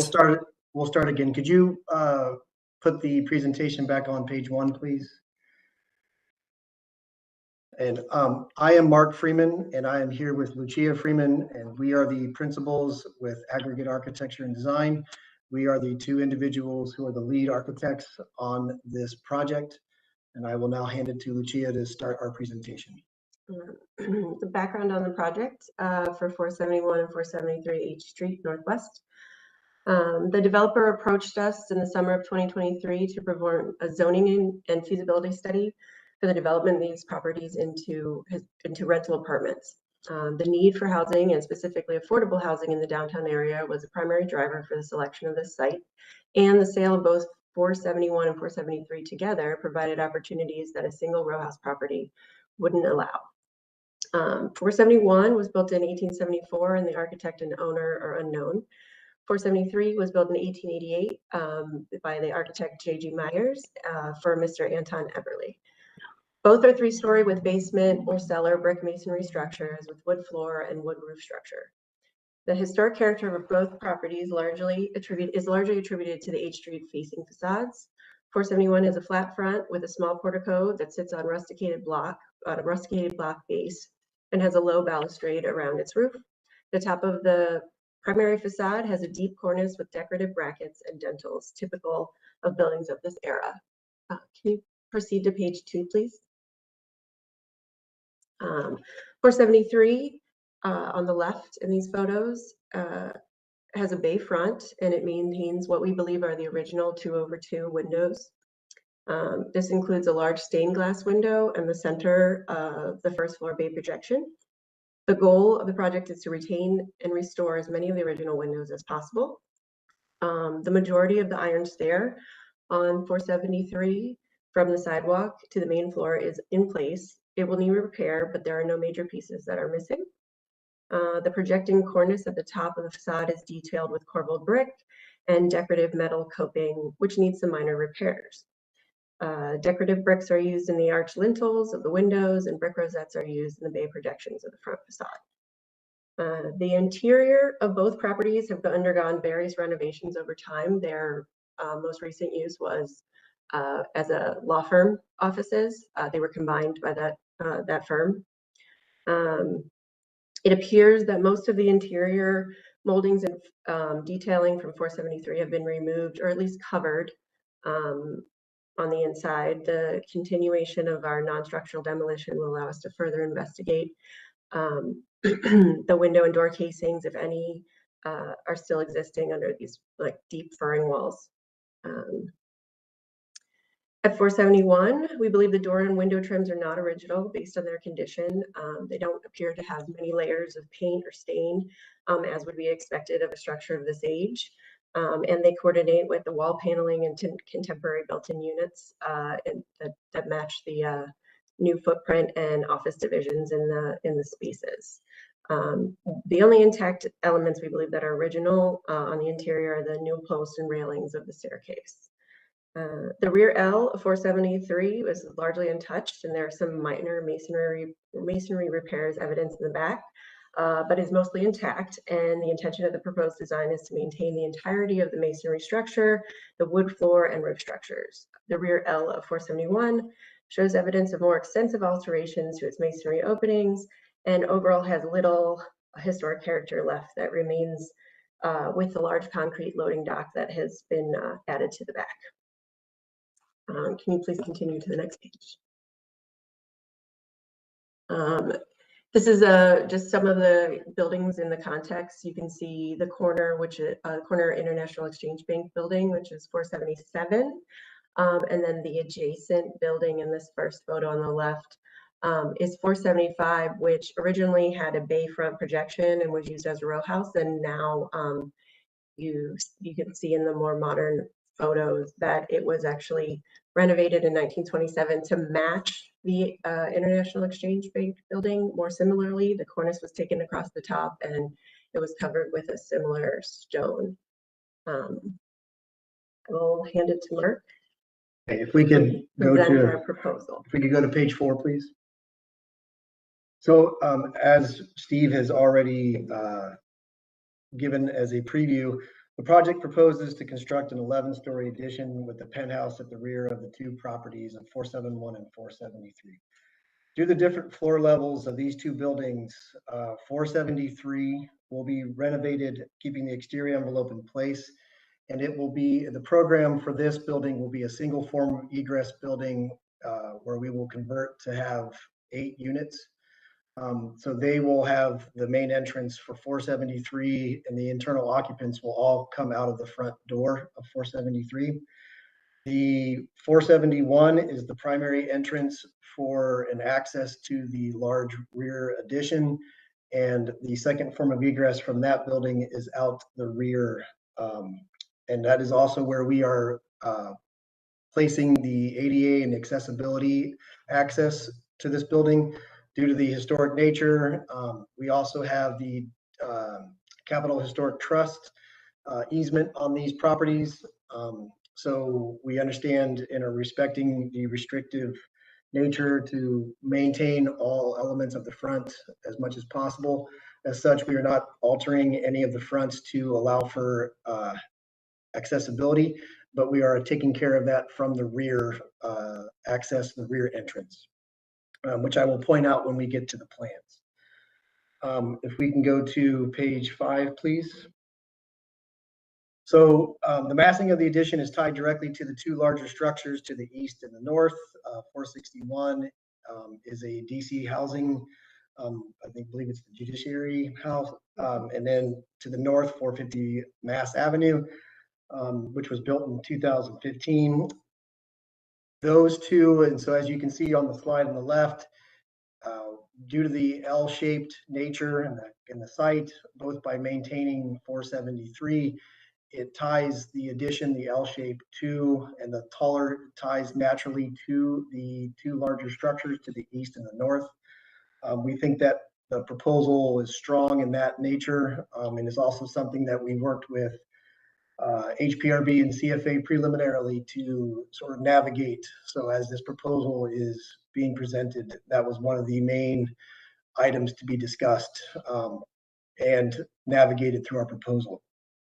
We have selected horizontal paneling or metal paneling of a lighter shade. This is also intended to tie in more naturally to the two adjacent structures, the two taller adjacent structures. The horizontal configuration is intended to help us break up the verticality without too much fenestration or too much addition of horizontal string lines or panels. The verticality that we have on the west facade was again to help break that verticality up by trying to tie proportionally to the windows that we have on the south and west of the L. Of the 11-story structure. If you can go to the next slide, please. These are two views. The left is from the alley looking west towards 5th Street. You will note that we have a darker color paneling at the lower end This is intended to align with the height of 475 and 477. And so we are utilizing the color to tie into the adjacent structures at the height and then switching to another color going up. We are proposing at-risk windows here on this western facade, eastern facade, which is behind the Judiciary House. Due to its rear setback, we believe these windows, unless something major happens to that building, we believe these will bring in natural light into the hallways, the circulation areas, and also help break up that facade. On the western facade here on the right, we did meet with the DC Preservation League. Some of their initial feedback was to also add windows or at-risk windows on that western facade. In addition to the vertical paneling, we believe that we can make the necessary adjustments to the floor plan to add these in. We do believe that those at-risk windows will help with the facade as well as the internal, the feel of the internal spaces. One thing that we would like to iterate is we are exploring mass timber as a part of this project.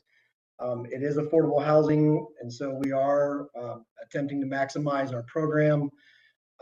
But what we are also attempting to do with our program is utilize more sustainable materiality and brighter and more welcoming materiality. We believe that the intended residents of this property will benefit from a lighter interior. And I think the exterior is attempting to tie into some of that with the lighter color paneling, not just with the context, but with our internal material choice. If we can go to the next slide, please.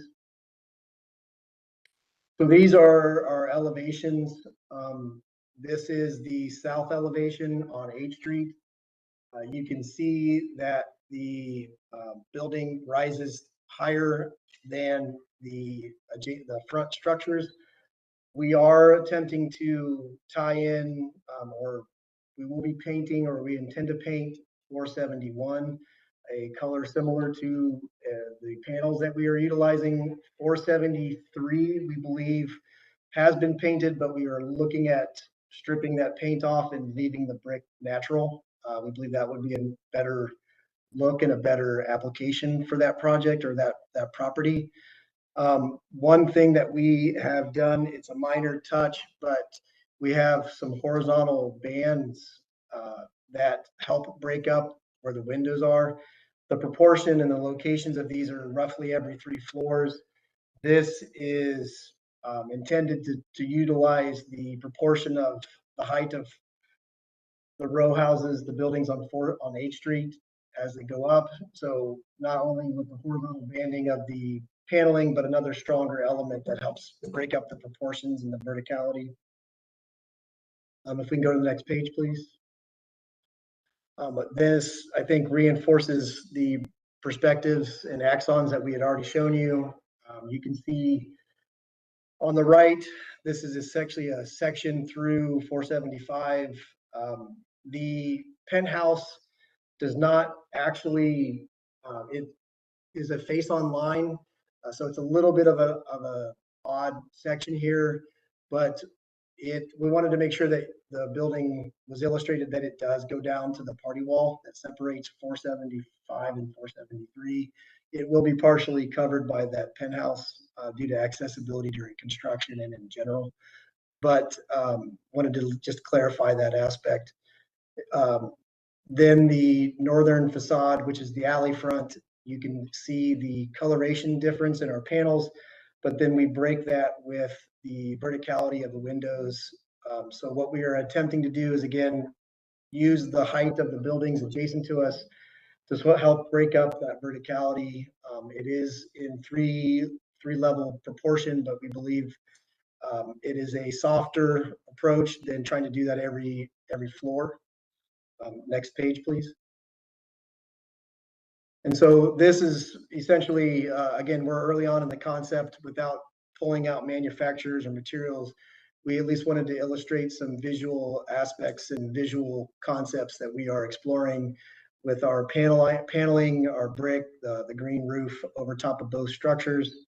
And just while we're talking about the green roof, we are assuming that there are 3 to 4 rows of king beams with 2x6 or 2x8 roof rafters or purlins, that they will all need to be reinforced. Our experience with row houses is the king beams need to be reinforced, as do the roof rafters. So that is something that will be planned. There was discussion early on with the DC Preservation League about that added weight to the row houses, to the party walls specifically.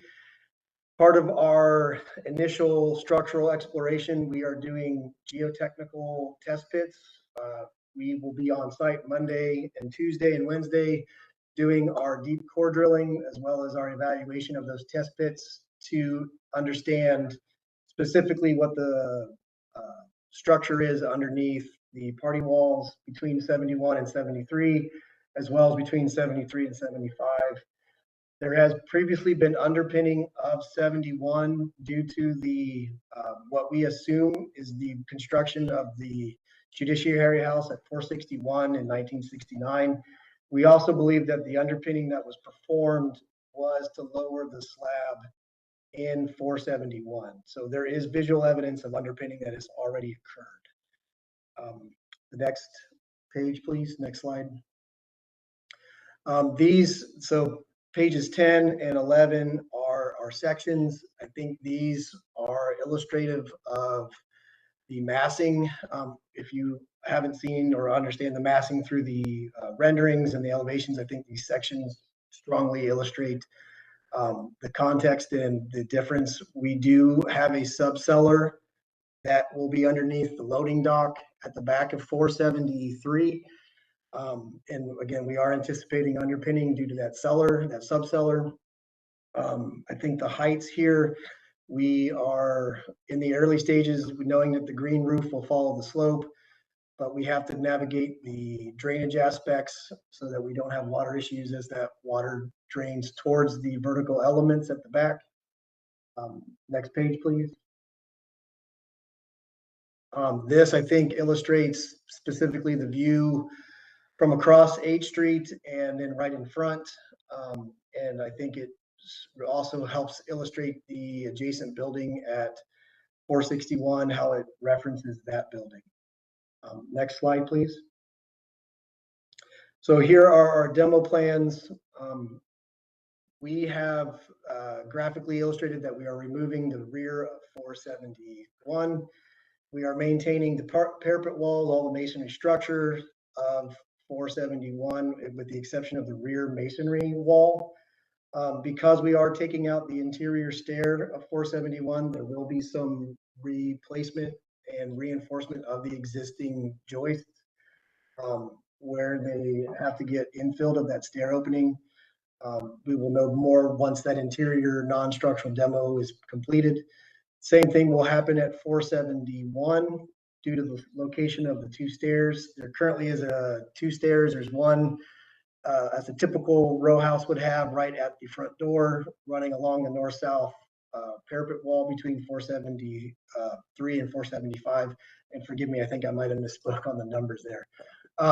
But then there's a stair towards the back of 473 that's in the indent in the L shape.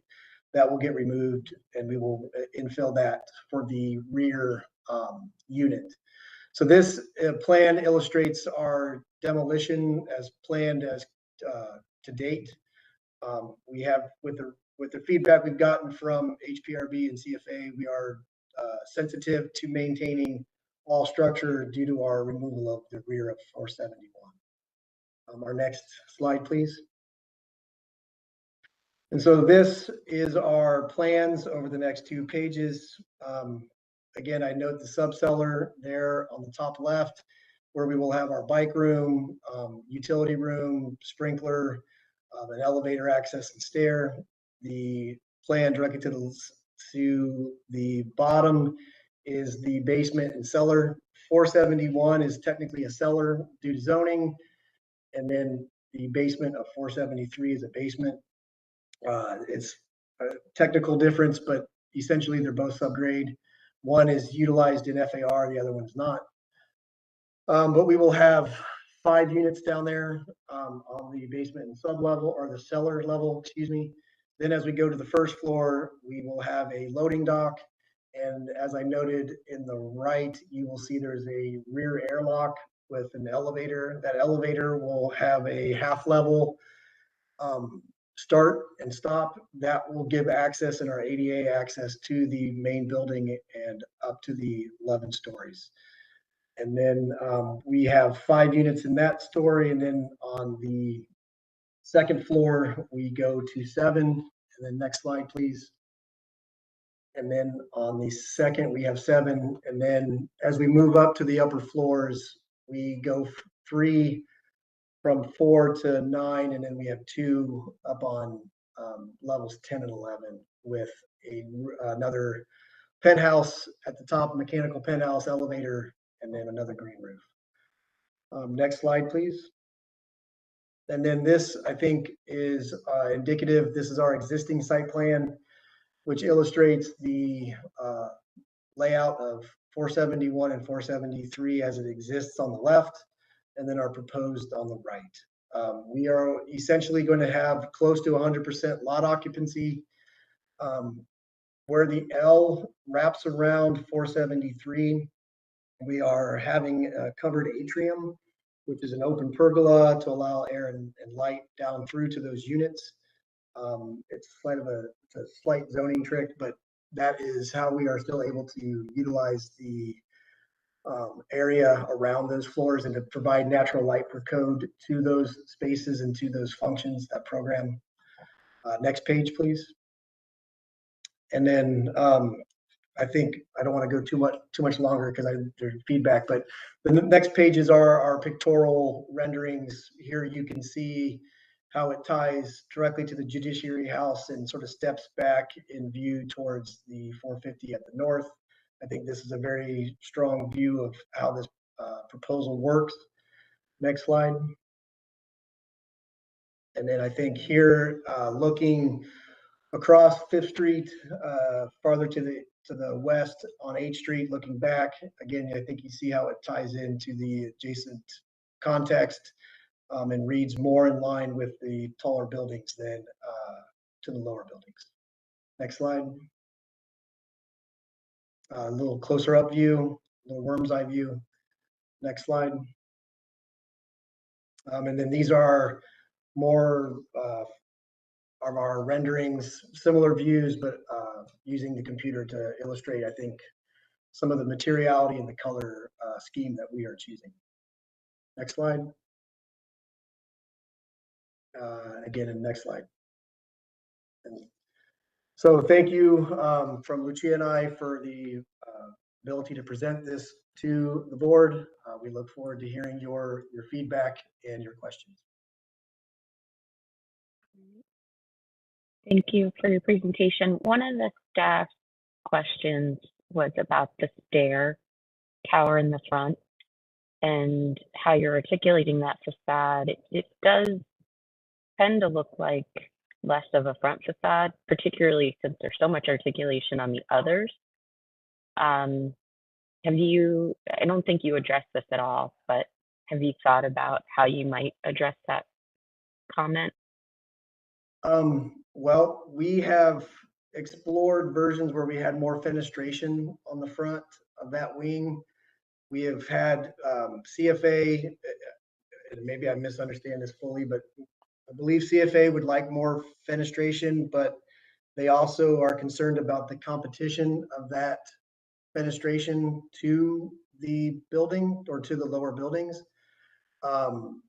Steve has noted not necessarily adding window fenestration, but maybe, maybe some more horizontal banding or something that helps break it up.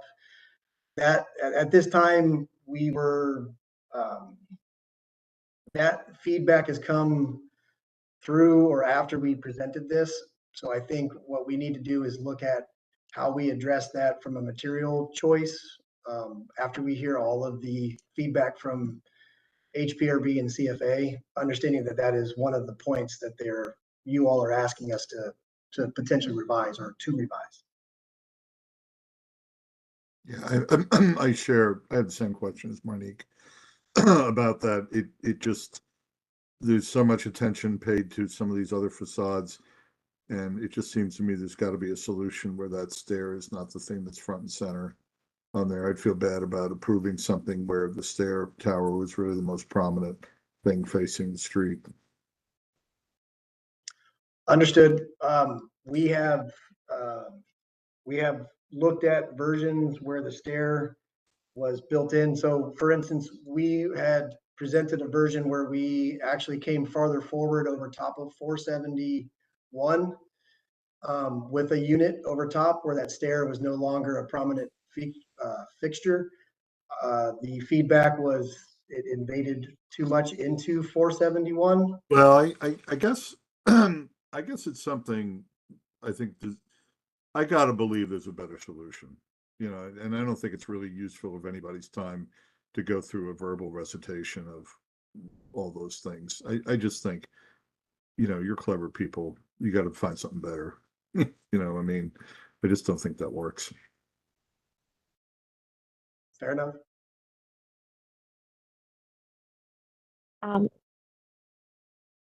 Did you have other questions, Matt? No, that's my question is Okay. fundamentally that. I mean, I think Okay. I agree with the staff report for the most part Mhm. about all this. I do think it should come back to us though. Okay. All right.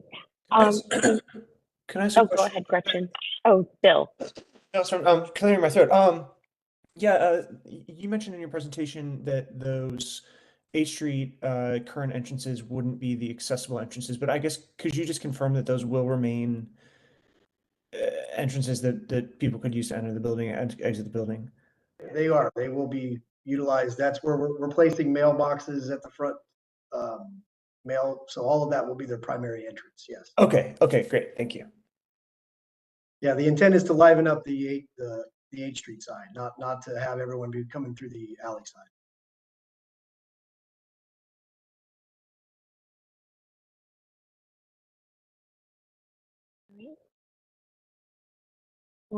I do want to acknowledge board member Patrick Williams has joined us. So he is now on and participating in this hearing. Good morning, Patrick. Good morning. Thank you, Chair. We have 2 people who have registered to speak this morning, so we can come back to board questions after public testimony. I'll first ask if Rebecca Miller is on and ready to make your statement. I see you're on.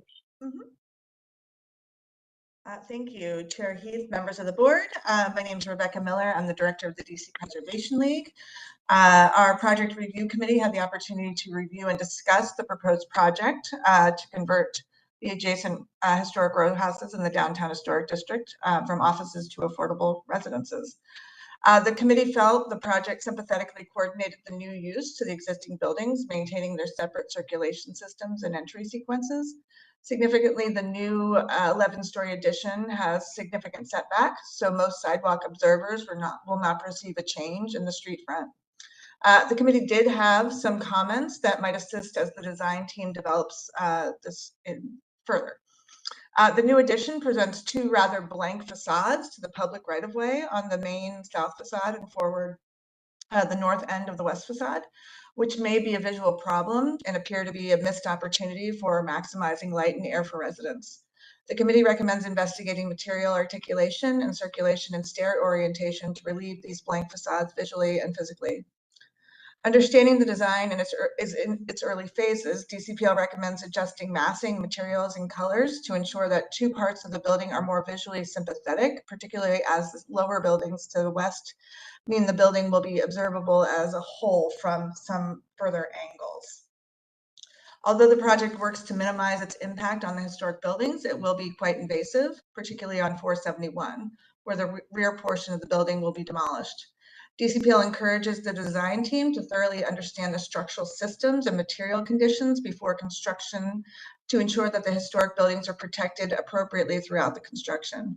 In particular, DCPL is concerned that the proposed green roofs at 471 and 473 may require structural strengthening that could counteract and careful preservation intent. Strengthening that could counteract the careful preservation intent of the overall design. We recommend determining structural impacts as soon as possible and finding other means to meet these code requirements if needed. The existing fabric to remain should be retained and repaired to the greatest extent possible. We do make some recommendations with regards to reviewing preservation briefs, technical preservation services from the National Park Service, which will provide guidance on the repair of masonry, windows, doors, roofs, and whatnot. Given the brick of both buildings is currently painted, the conditions of the masonry at 471 and 473 may be significantly more deteriorated than is obvious. The design team should remove the paint using the gentlest means possible, mortar testing and repointing with a sympathetic mortar. If the design team intends to repaint the brick, a breathable mineral silicate, I can't even pronounce that word, paint should be used. Lintel strengthening may be required for 471 as well, just given what you see in the pictures. In addition to restoring the original clear and stained glass windows at 473, the new replacement windows at 471 should reflect the historic light pattern to the greatest extent possible. If no historic photos survive as evidence of the light pattern, the committee suggests referencing style guides in contemporary local buildings for evidence of the appropriate light pattern. The design team should prepare a preservation plan for the long-term maintenance of the historic fabric of the structures. DCPL would be happy to work with the applicant as they continue their development of this important project that will bring new and affordable residents to the downtown historic district. Thank you very much.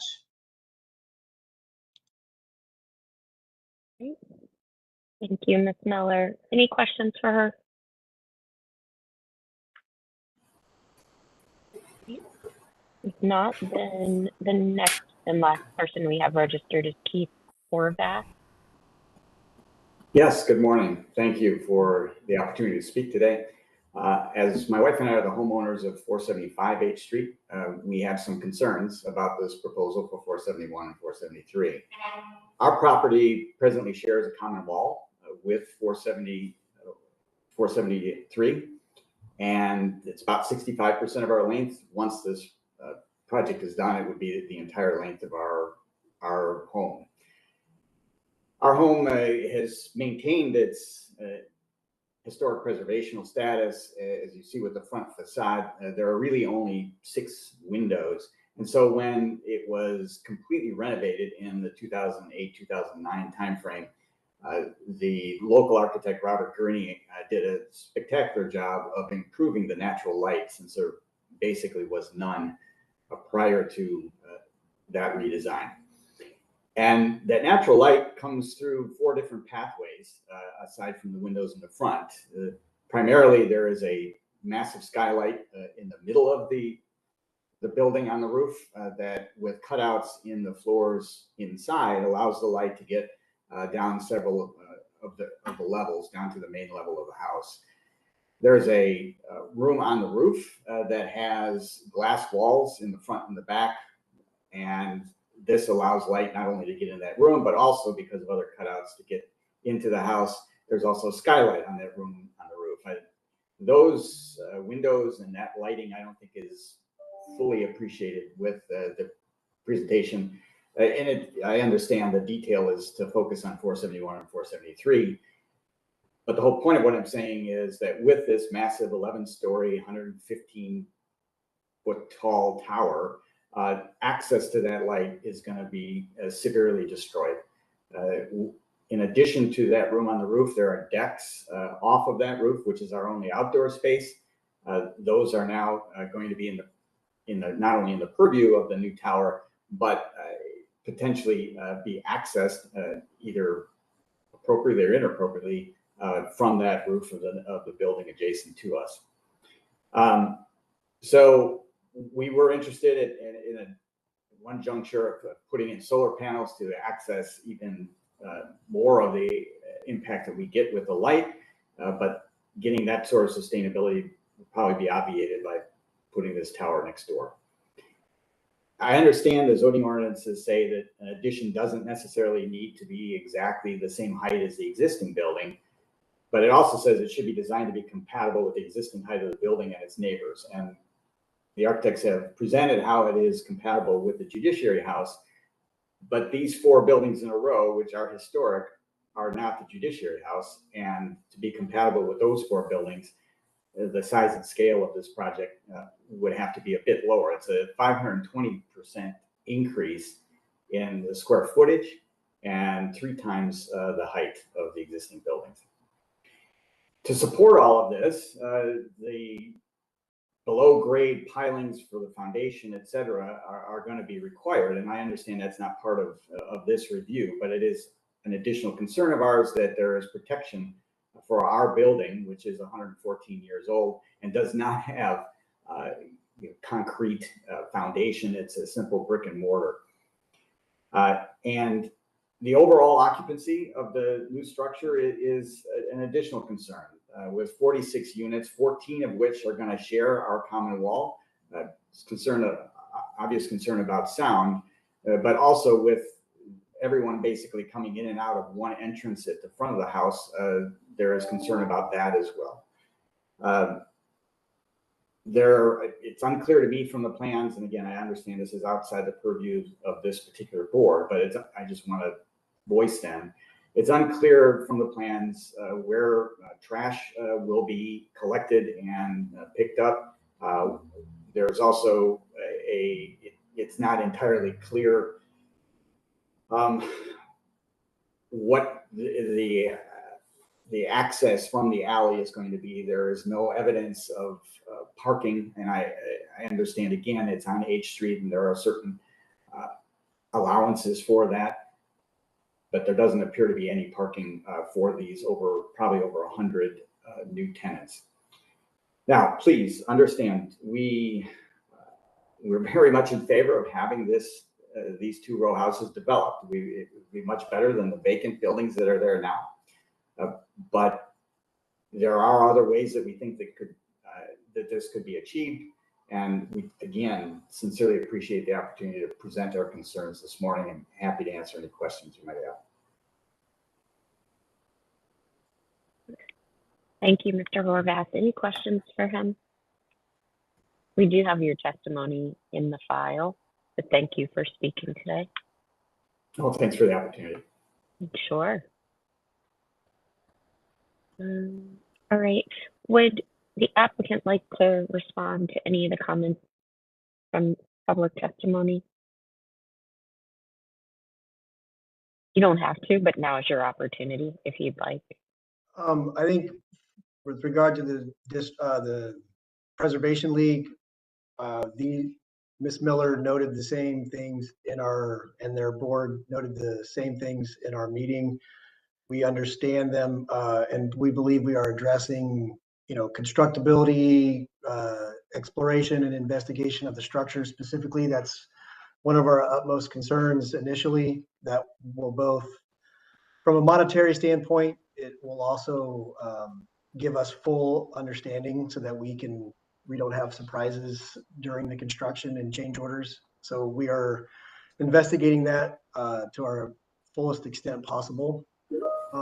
With regard to Mr. Horvath, the skylight and those things, we are willing to provide shading analysis and things of that nature to help clarify how the structure will affect his penthouse and his skylights, so that he fully understands that through we've done that for zoning hearings and things of that nature.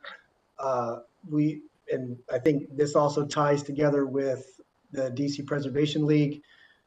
We are doing our test pits and doing that geotechnical so that we understand what condition the party wall between his property and ours, what the foundation system looks like. I know that he's got a basement in the back that's maybe a quarter of the depth, and then everything else is on grade. And we, I think, are technically lower than him. So we will know what that structure is once I can get in with the geotech. And then we will have further robust conversations with him and his wife about what work we were planning and how it would affect his structure and how we would protect his property during the construction. Thanks, appreciate that. I'd like to just add one small errata. If you go to slide 16, so go back a couple slides.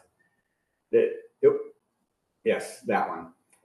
This was presented as a strong view. I would tend to disagree. I think there's an error here. It appears that the tower doesn't go over 473 in this, or behind 473 in this particular view. So for further and future presentations, you might want to correct that view. Well, interestingly enough, if you look at if I could just pause you guys. So you're not supposed to, technically, Mr. Horvath, you're not supposed to say anything else. Oh, I apologize. So, and there's not conversational. So you can respond to that, but that would be the end of. No problem. And I understand what you're saying. And sorry, I understand what you're saying. Interestingly, in this photograph, we work with our computer to illustrate. So it's essentially a 1-point perspective. And if you look at 450, 450 doesn't go farther to the west either because it's a 1 point. So everything sort of fades in. But I think that's a little bit more technical, and it addresses his question or his comment, but no more comment is necessary.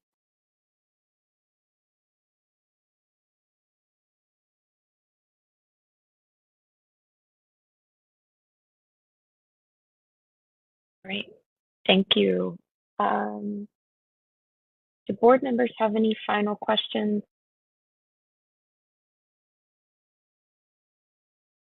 Yeah, Chair Heath, I do.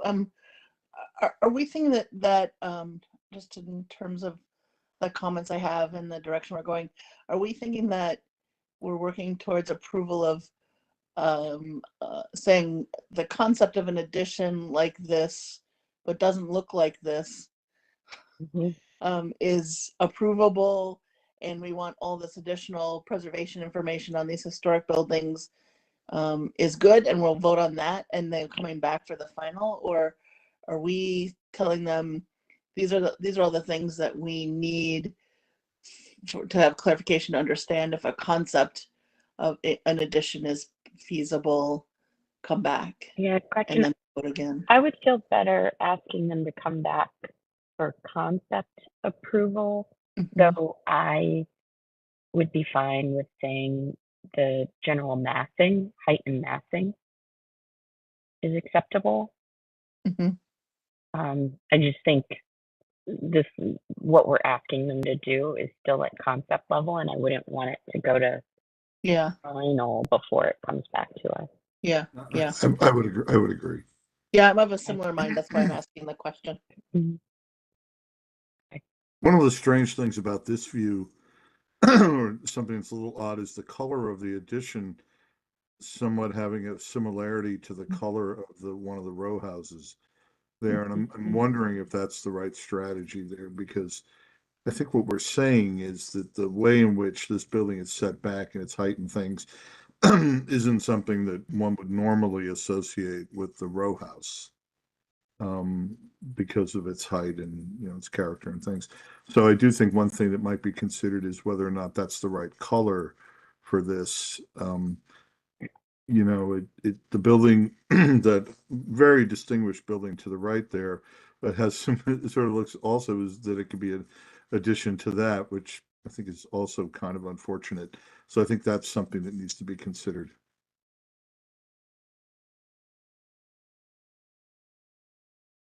Yeah, I would agree.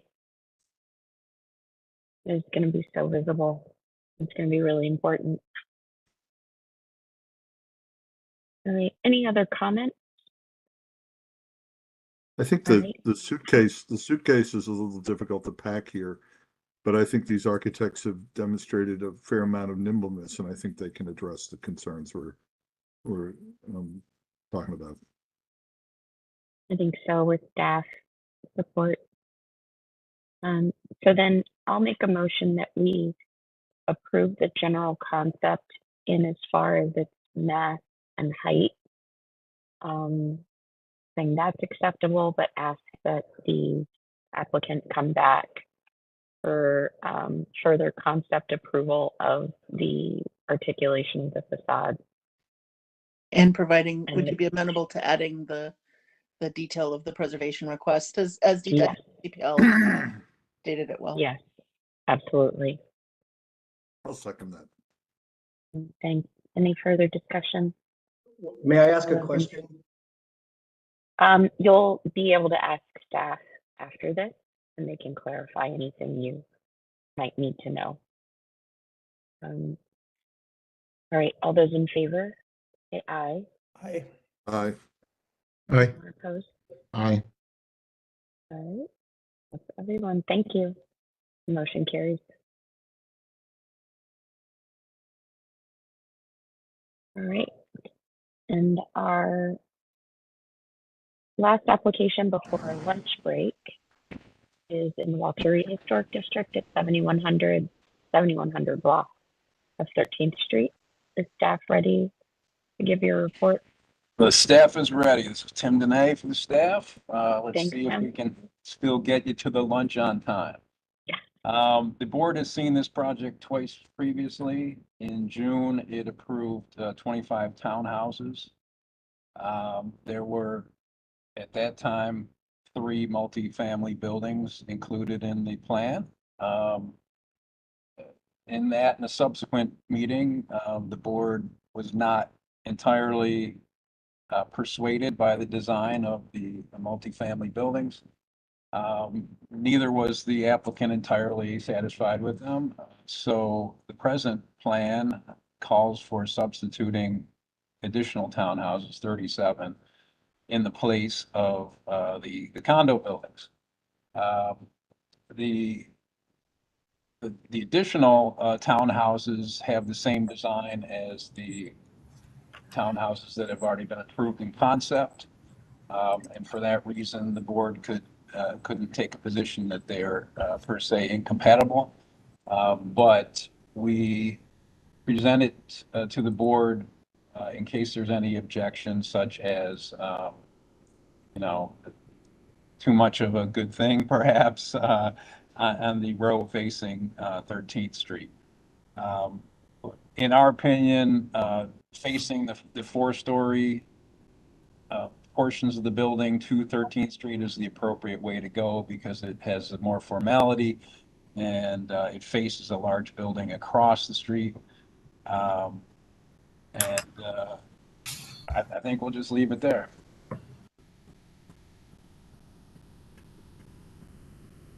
All right, so the applicant. Good morning, members of the board and members of the public. Thank you so much for reviewing this development. It is our 3rd time coming in. I'd like to introduce my team. We have EHT Traceries as part of our team, including Emily Eig and Sarah Vanesh. And we have BKV Architects and NVR Home Builders. Jack Borman, principal in BKV, will be doing the presentation after me. I'm going to do the first 3 slides, and then he will follow on that. We hope that we have been responsive to the comments. We thank the staff for their comments and review, and much appreciate the diligence and effort they have put into this. This is the corner of Dahlia on the left and 13th as it heads up the hill on the right. And I would like to go to the next slide, please. This is the context of a site. It's literally a hole in the donut. We have building M to the south, which you have approved, and we have building L to the east, which you have approved, which is 4 stories on the lower part of 13th as it goes up the hill, and then 3 stories at the top of 13th, both with penthouses set well back from the front of the building. I think they're set back as much as 20 feet, and you'll see that in the plan. To the north of this, there is a townhouse development that's being executed by Toll Brothers. And you can see an illustration to the right of this of part of Building M, the amazing historic Building 1 at the south end of 13th Street, which is a 140-foot right-of-way in front of the building. And then at the bottom, the view of Parcel L from the top of the hill looking down towards the historic Building 1. Next slide, please. You can see the former site plan on the left and the current site plan on the right. Staff raised a question about the distance of the driveway from the intersection. It's at 75 feet. And the requirement from DDOT is 65 feet. So the response has been investigated by our engineer. And we think that it works within the requirements of DDOT. We have gone to mostly 4-story slab on grade townhomes, except at the northern end of the site where the grades are quite elevated. And the building across the street is also 3 stories. And so we have them meeting the grade as 3-story buildings on the front, and then they are 4 stories on the back. I am going to hand this over to our architect, Jack Borman, for the next slide, please. Thank you. Thank you, Vicki. First off, I think we want to stress that we developed the new expanded townhome concept, utilizing the aspects of our original design, enhancing those in some areas with regards to belt coursing and cornice work, which were part of the comments that came out of the prior discussions. So we tried to develop the townhouse concept utilizing what we had heard from the last sessions, and then just expanding that into the new locations for the all townhouse concept. So this is on Dahlia, looking at the 4-story on Dahlia. What I want to point out is the base elements where the entries and their entry stoops, and then the definition of the base is articulated by the horizontal belt course between the first and second floor. Then we have 2 stories of individual windows, and then we have the attic floor of smaller windows that are a foot shorter, and then the expanded and enhanced cornice. So as you look at the rhythm of this 6 townhomes, they each step down 8 inches as they proceed down Dahlia. And basically we have a all brick, a 4/2 window arrangement over the base and entry. And then the next townhouse, we have a different grouping of the 2nd and 3rd story windows that's non-brick to add some interest and detailing. Around each of the window groupings for the 2nd and 3rd floor, we have a brick frame element that is a stacked soldier course brick that extends out an inch from the main brick plane. And then as we go to the attic floor, we have another belt course that is projected soldier course with a header course over the top of it that creates a demarcation for the upper attic floor element. And then that rhythm of 6 windows over 2, and then the group window with single window over with 3 windows above become the modules of, so it's building A, building B, building A, building A, building B, building A. So we've developed that sort of rhythm to create some variety to the townhouse massing, but also to create some simplicity and sort of consistency with each building, which vary from 5 to 4 to 3 individual townhomes. So let's, if we could go, well, you can see here where we have the access. If you go back to the prior slide, here we have this curb cut off of Dahlia that we talked about with regards to the distance question. But here, this townhouse the brick wraps around the townhouse. So when you're seeing it from Dahlia, you're seeing all three sides of the townhouse in brick because it's very visible from Dahlia. So we can go to the next slide now. This is down at 13th, looking back up Dahlia. We see the design for building M to the left, which I really like the sort of framed relationship with the height of these two buildings, sort of framing the Dahlia view. You come down to the corner, and here we're starting to have the townhomes that are stepping up 13th, and you can see the entry and the similar. This is an A unit on the corner with a B unit after that. So if you go to the next slide, please. This is stepping back. You see building 1 on the left. You see building L on the right. And you see the relationship of the 13th Street sort of promenade walkway expanded area as it's progressing up the hill, and the townhouse grouping stepping up the hill. You can see the separations between the grouping about halfway up this image. Next, please. Next.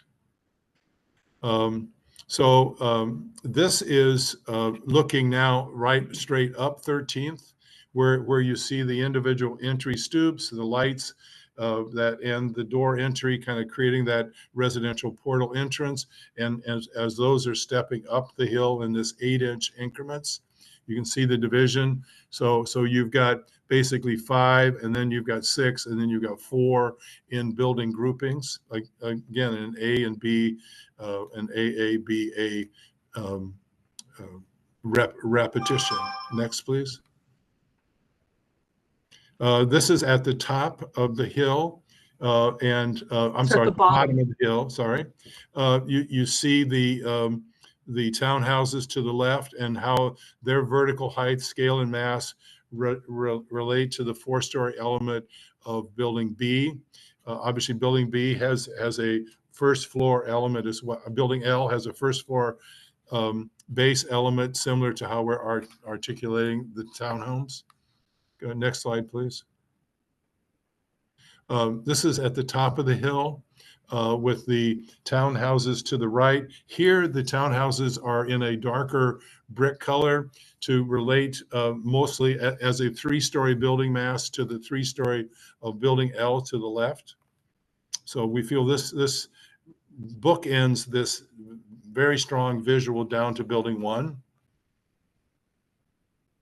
Next slide.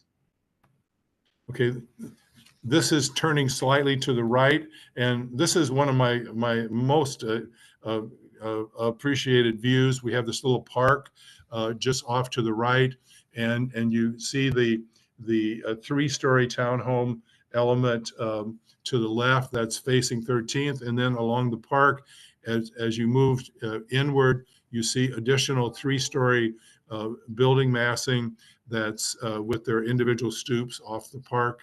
And then obviously behind this and 10 feet down is the lower level access to the parking. So next slide, please. This is a more expanded view to just show the individual buildings as they're stepping up 13th. The top of the buildings maintain a relative similarity as they're going up the hill. And we're each of this 8-inch stepping for the first 3 buildings to the left are how we basically are getting up the hill. And then the building to the right is all at the same level, and that's sort of capped off at the top. This is a comparison between what we had before, which were the 2 condo buildings and the townhomes. I really do like the rhythm and the simplicity and the elegance of the townhomes. So they create a very consistent sort of balance to building L, and then they set up in their simplicity to the strength of building 1, which is the feature element at the end of this 13th Street sort of linear park space. Next. Again, some comparisons between the upper where the condo building was to the right and the townhouses to the left. Here again, the simplicity of the townhouses. This does show the entrance to the internal townhouse areas where we have accesses to those units. It shows the stepping, and it shows the sort of corner element as you turn the building from 13th to the Dahlia townhouses as they step up the hill. Next. Another comparison from a different angle. This is at the top of the hill. Before we had the condo building on the park, and then the 3-story townhouses. Now they're much more all in the same sort of scale and simplicity, which I think is quite nice. Next. This is just sort of more detail. Here you can see the pretty extensive detailing of the brickwork. There's a horizontal belt course right at the window level on the first floor. And then at the second floor, we have a second belt course that allows us to be able to define the base of the building, the water table and base, and then the 2 intermediate floors. And those are emphasized with vertical brick frames around each of the windows. And then the top attic floor with the smaller windows. There was a question brought up about the brick spacing at the ends, and that is essentially about 2 feet of brick. Part of the reason the interior floor plans, it's driven by stacking the entry door with the windows above. The interior entryway, you enter the vestibule, and then you have the closet to the right, sort of partially screening that living room area or rec room area, depending on the level, from the entryway. To increase the brick at the end, we can certainly look at, but that would flip the closet arrangement on the inside of the units, and certainly something to look at. But that's just an explanation of how we got the 2 feet of brick at the edge.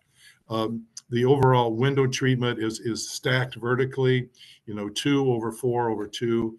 I'm sorry, 3 in the middle and 3 in the tops. And again, more detail from the renderings. Next.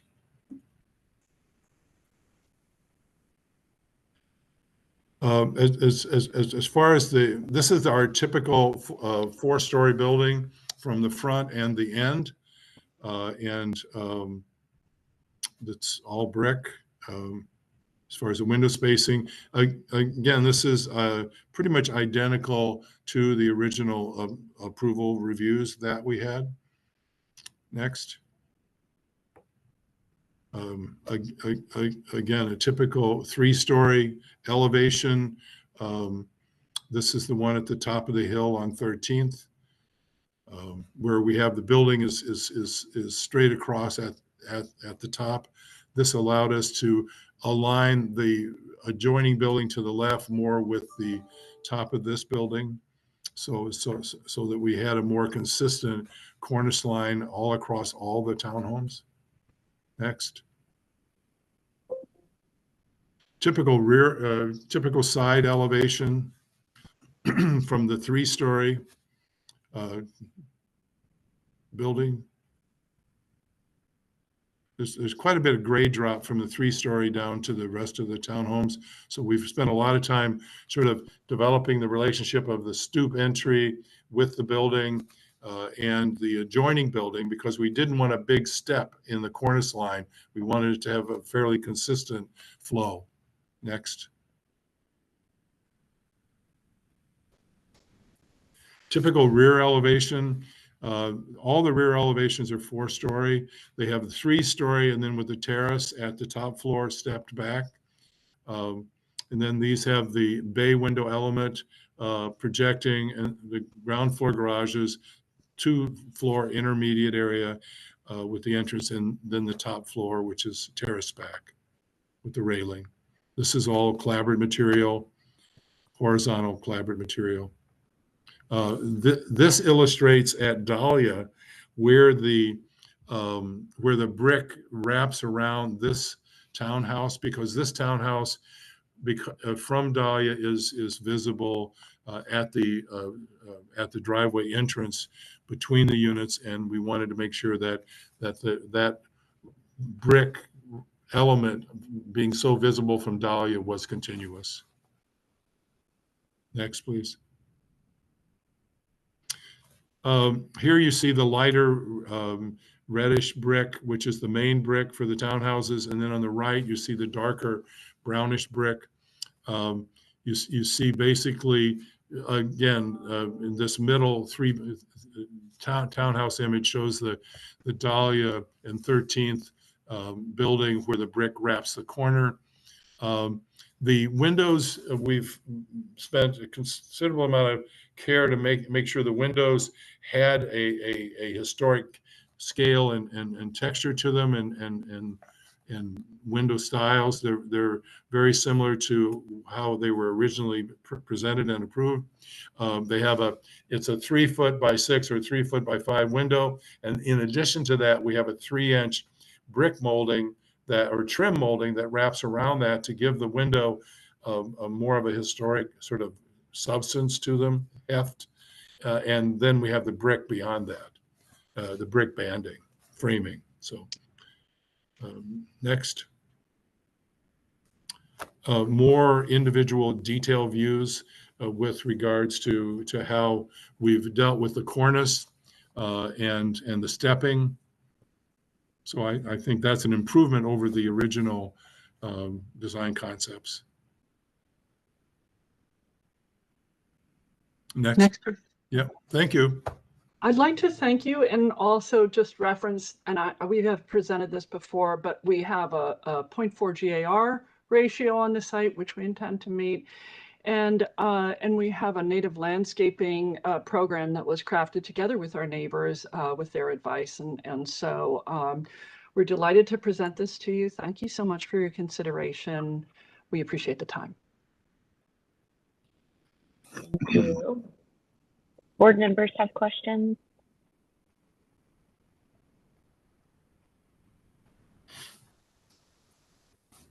Yeah, I have one question. Would it be, when I look at the site plan, and by the way, I very, very much appreciate the simplicity of the design and, the thoughtful simplicity of it. When I look at the site plan, the condition that happens on Dahlia Street, where the rear of the building is exposed and you're wrapping the brick around the corner, that would also occur on the northern end of the site as well, would it not? We did not. Less so. Hang on just a minute. Yes, but less so. It doesn't front on a street, it fronts on a park. And so there had originally been a street on Elder, and it was a street to nowhere, so paving to nowhere. And so we removed it and created a pocket park there. So similar to other buildings, it is I think in regards to it being public space, you might consider treating it the same. And we would be amenable to doing that. Thank you. And I don't know if anybody wants to go to the site plan. I think it's the 3rd page, not sure. Yeah, it's the 3rd page. The other question I have on the site plan is, and it's not a huge thing, but just something to think about. Sure. The bump out on the multifamily building across the street is a certain dimension. You have 5 row houses there. Yes. Any thought about making that dimensionally match more the bump out on the other side? I mean, townhouses, I know are zoning. Hold on. Not finished. I know townhouses are a different dimension, but it seems to me that you might be able to push one towards the other stick, but it would ruin the unity of the sticks, perhaps. It's not a huge issue, but it might be something to think about. It's something totally different, which is a zoning requirement. And the site across the street had to get an exception from zoning. We have a requirement at Walter Reed that our buildings are on the property line. And the building across the street has a Pepco vault under there. That's what's going on. And they had no other place to access their electricity. And so they needed to get a variance for that. And I think they had to go through the BZA. And it was like a very big deal. It's a non-conforming piece. So I don't think we have any merit in asking for that for this site because we don't need it. And so we basically fill our entire block to the extent possible. I think we're 10 feet shy of the corner, and it's open space, so it's not a building. So it's more of a technical explanation. Sorry. Thank you, Mr. Bell.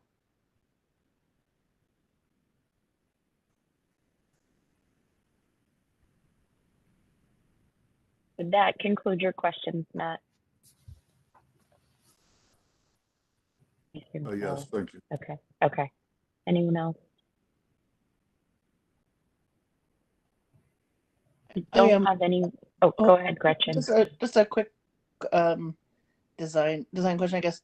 With the change, there's a lot of, as Matt said, there's a lot of uniformity and simplicity within the design. Did you ever consider a sequence or a range of color of variation of color of brick for that street facade instead of having it all the same brick?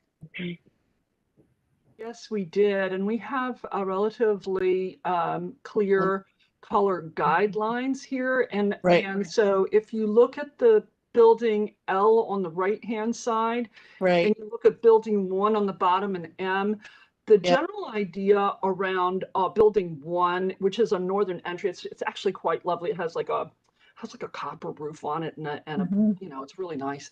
But it has a particular brick color, which is mirrored in parcel M on the lower side with the darker one on the bump out at the top. Right. And then it's mirrored on parcel M on the left. And so we felt like we should complement, you know, with relative symmetry, what's across the street, and pay the homage into building number 1. And if I haven't said that technically correct, I'm sure Emily or Sarah can help me convey the thought. Yeah. Okay. It creates sort of like a circus feel, you know, like a, not like, you know, Ormond Bailey circus, but like an architectural circus. Has this sort of round feel with these buildings that are there. Liking that. Yeah, there's also a lot of grade, and there's a difference in plane, as you can see at the northern site. So, yeah, maybe you should look at the grade change. I think that might be helpful there to understand what's going on there. We've discussed this as before. I mean, our issue, we've discussed like, how do we resolve this issue? And there obviously are more than design problems involved with it because of the requirements of the site. So would you want to look at that slide? Say, this is Emily Ike, I should say, she said who it is. Or are you okay? I've got it up on my computer. Could I also suggest the grade at the bottom of the site is 283 and the grade at the top of the site is 304. So that's 20 feet plus or minus. It's a lot. And so we've tried to address it in a really gentle way. I don't think this is the slide. This is Dahlia. This is not the slide. I'm sorry, I wasn't paying any attention. Can you tell me which slide you're referring to? Well, could you advance the slide, please? Could you try and one more, please? One more, please. One more, please. I'm sorry. Yeah, it's probably good. This one is from the bottom. Oh, no, please go back. This one and the next one. This one is from the bottom. The next one is from the top.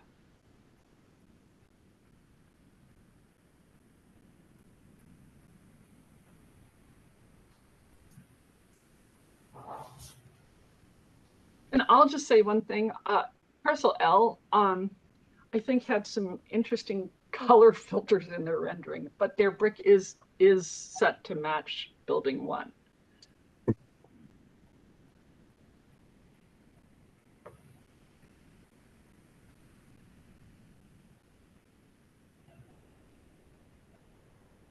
Right. Any other questions? I was going to bring that question up, Gretchen, that you just asked about coloration of brick, because I wasn't sure if it's the rendering or just the fact that the brick is all the same color that makes the images that we're looking at appear that the architecture is going to look a little bit more uniform than I would hope. The elevations make the architecture appear more interesting than the renderings do. And I wonder if I wondered if looking at some coloration difference might help play up some of that architectural interest that appears to be in your elevations with the brickwork. Do you mean, Marnie, having the sticks have different brick colors? Slight variation, not dramatic, but I'd rather like. and that's I'd why I rather like- wasn't. Yeah. That's why I I wasn't just- sure if it's the rendering quality, because it wasn't as apparent in the renderings as it is in the elevations, which make it look it makes it look nicer and not as flat. Yeah, I rather like what they did. I like the simplicity of it, to tell you the truth. Yeah. Well, I do have to agree with you that the shadowing, the real world view of this when it's built, the shadowing on the brick will dramatically make it more similar to the black and whites, because you don't pick up any of the 1 inch framing around the windows, you know, which and so that's that's part of the fallacy of the rendering process. So it would definitely end up looking more like the pencil drawings than the renderings. So Are you using a brick mold at all? Are you using a brick mold around the windows at all? There's a 3-inch brick trim. There's the window with its standard 1 inch sort of sash or frame, and then we've expanded the brick molding, which is connected directly to the window frame, and that's 3 inches all the way around. And then there's this brick frame around that. So if you go to the detail elevations that show the detailing right at the end of the presentation, right there, if you zoom into this picture on the left, the partial elevation on the left, well, yeah, that's the window frame, the 3-inch window frame. It doesn't overlap the brick like a traditional brick molding does, but it's a frame that's back at the plane of the window to beef But it up. has some depth. It has some depth, right? Exactly. Yeah. And it has substance, because a typical trim around a window can be anything. So rather than doing the typical 1.5 inch brick molding, we've expanded it to a 3-inch brick molding. Part of our discussions with Tim over the years to make these windows stand out as more traditional framed windows. And then as you zoom in, could you zoom in a little further to this elevation? Right. You can see the brick frames that are around the windows that project out 1 inch. And I mean, you can just see the richness of the detailing there, but it's all in the same color. It's very simple, but it's with shadowing, it's going to be very rich. Yeah, I can see that now. That's what I was reading in the elevations that I wasn't seeing. Totally understand. They don't come out in the perspectives, that's for sure. No, But those are nice thoughts, and I think if it works out, the way you described it, I think it could look very nice. Yeah, we're pretty comfortable. I mean, it's a similar technique to what's going on in L, quite frankly. Right. Any other questions from board members? But Marnie, just in terms of the coloration, that's what you were getting at, not changing the colors of the buildings and stuff, right? Right. No. There's too much of that in this town. Agree. Yeah. We don't need that trick played anymore. All right. Well, if there are no other questions, is the board ready to deliberate? If so, I'll ask board members to turn on their cameras. And I will start by saying, I think, given the conversation and the detail development that we've seen today of this, I think it's much improved, and I'm ready to support the staff report. Yeah, me too. I'm sorry. Go ahead. Oh, no, go ahead. No, go ahead, Matt. I'll follow you. Me too. I think, the one corner I mentioned up towards the park, I think adding facade on that alley side would be a small change I would suggest, but I think these are nicely conceived. And I think I would only add, if you're amenable to it, that it's the detail that is important. That the windows, should stay at the depth they are in the walls, and the brick detailing around with the brick mold and the perimeter detailing of the offset of the brick is important to this approval. That changing that would be a different project because it is so subtle, right? Because it's not. I don't think it will work to do like the belts in different colors. I think that would make it look staggered. It would look like, Morse code going up the road or something. It wouldn't work. So I had a professor once who taught facades very well, and he said, you change either the plane, the color, or the material, but you don't do it all at once. don't do all three. Yeah, I would think it's a support pretty that. good rule Yeah. for good facades. Yeah, agree. All right. Well, then I will make a motion to support the staff report and ask for a second. Second. All right. Then all those in favor, say aye. Aye. Aye. Aye. Aye. And anyone opposed? And the motion carries. Thank you for your work on this. Thank you. Thank you. We appreciate it. Thank All you. right. Bye-bye. All right. We will take our lunch Thank you. break now. Do we do 30 minutes still? We'd come back at 1:45, 12:45. You all okay with that? I'd be okay with 15 because we're only going till 1:45 afterwards. True. Okay. Whatever everybody wants, I'll follow. I'm fine with 15. We can still come back at 12:30. That's fine. Either's Okay. fine. Well, you Perfect. guys, you all must have prepared meals or something, I don't know. No, I'm gonna eat afterwards. Yeah. I'm gonna have coffee and take a bio break. I'd like 20 minutes to tell you the truth. Okay, we'll give you 20. There's a good compromise. All right. So 12:35. We'll see you all. All right. Thanks. Bye. Yeah.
afternoon. It's now 12:36, a minute late, but we are ready to resume our afternoon hearings for the day. The first of the afternoon is the Bloomingdale Historic District at 18 Street Northwest. Is staff ready to present? I am ready to present if you could hear me. We can hear you. Hi, Okay. Brendan. Hello, good afternoon, Madam Chair, other members of the board. I apologize if my audio connection is not very good. I was forced to use my phone instead of my work laptop, but I should be able to get the job done otherwise. 18 S Street, is that correct? That is correct. 18 S Street, thank you. Okay, this is case number 24-473 for 18 S Street Northwest, a contributing property in the Bloomingdale Historic District. James Ossif, owner of the row house at 18 S Street, seeks permit approval for a roof deck on top of a 3rd-story roof addition on a 2-story contributing house in Bloomingdale. 18 S Street is part of a group of 6 2-story row houses built in 1900. Fronts of the houses are very much intact and feature late Victorian features that aren't the subject of this hearing. A roof addition, which created a new partial 3rd floor, which is not visible from the street, was added to the rear wing of the house by a previous owner in 2022. The applicant proposes to add a roof deck on top of the existing 3rd floor. The deck would occupy the whole roof of the addition and have a 42-inch parapet wall on all sides to match the cladding of the 3rd floor walls.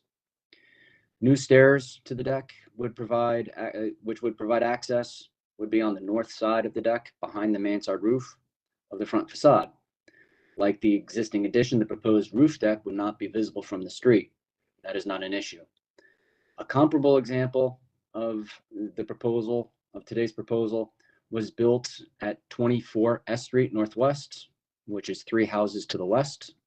There is a photograph of the rear of the properties at the end of the staff report.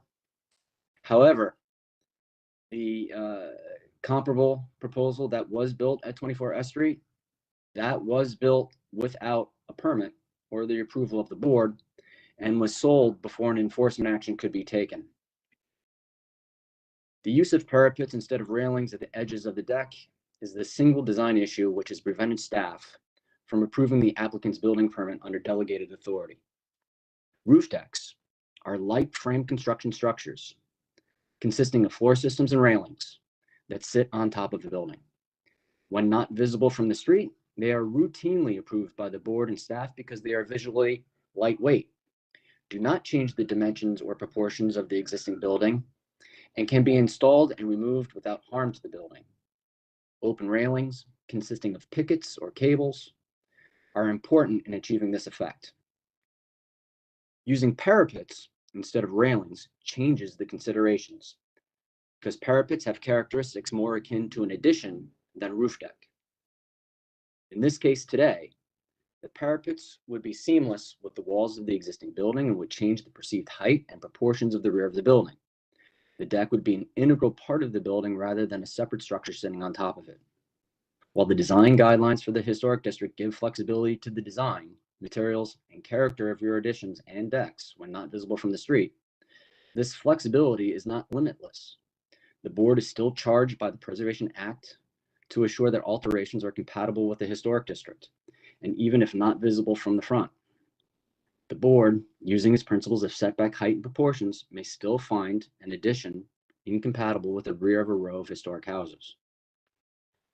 The use of parapets in this case creates an addition 13 feet tall, ambiguously somewhere between a 1-story addition and a 2-story addition. While a 2-story addition on top of a 2-story row house would be prominently incompatible with the historic district, a colloquial 1.5-story addition may be as well. This question could be avoided by revising the parapets to railings across the rear elevation and 6 to 8 feet back so that parapets are not coplanar with the rear roof edge. This would give the project the appearance of a roof deck and keep the existing roof addition at its current height and appearance. Lacking that simple revision and faced with the decision on the question, the parapets would alter the height of the existing addition into an addition too tall to be compatible with the historic district. And again, I would just like to draw the board's attention to the photographs at the end of the staff report, which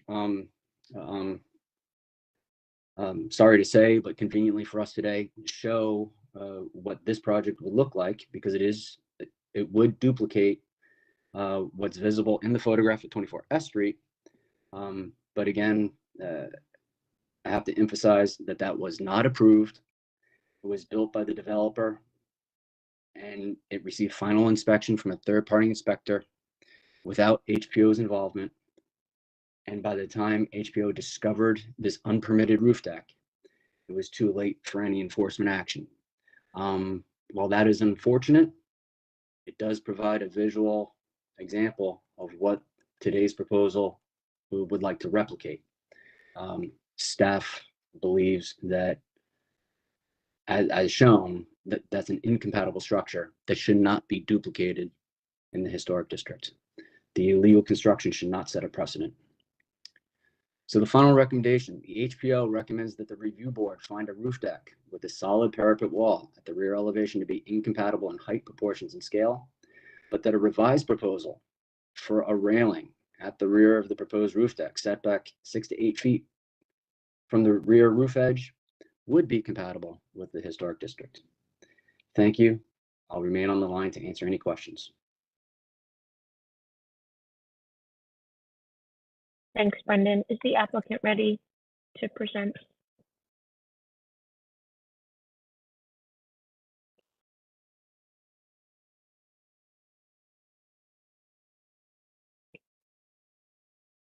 Is the applicant ready?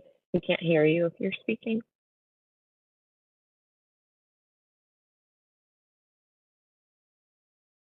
Do you see them on, Brendan? I don't have access to that. No, you can't see, right? You're on your phone. Yeah, I'm on my Yes, phone. they're both on.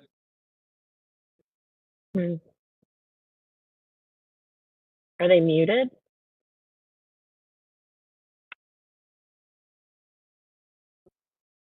They are unmuted.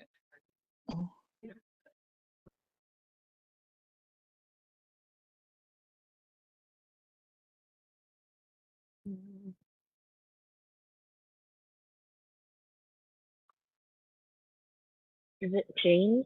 Yeah, James is the only person that's unmuted. Mm-hmm. Yeah, he is unmuted.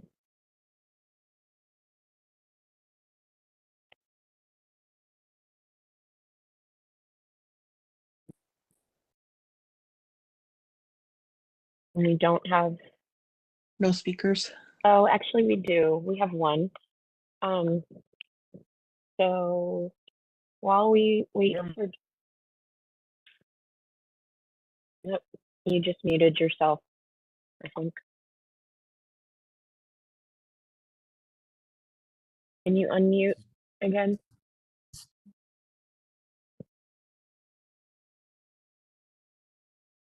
I'm sorry, Chair Heath. This is Joe Levesque. Are you asking me to speak? No, not yet. I was going to, but then I thought I'm sorry, everybody. Can you hear me now? Yes, we can. I apologize. I am on video. I don't know why the audio isn't coming through, so I just dialed in with my phone. I have everybody on speakerphone if everyone can hear. We can hear you.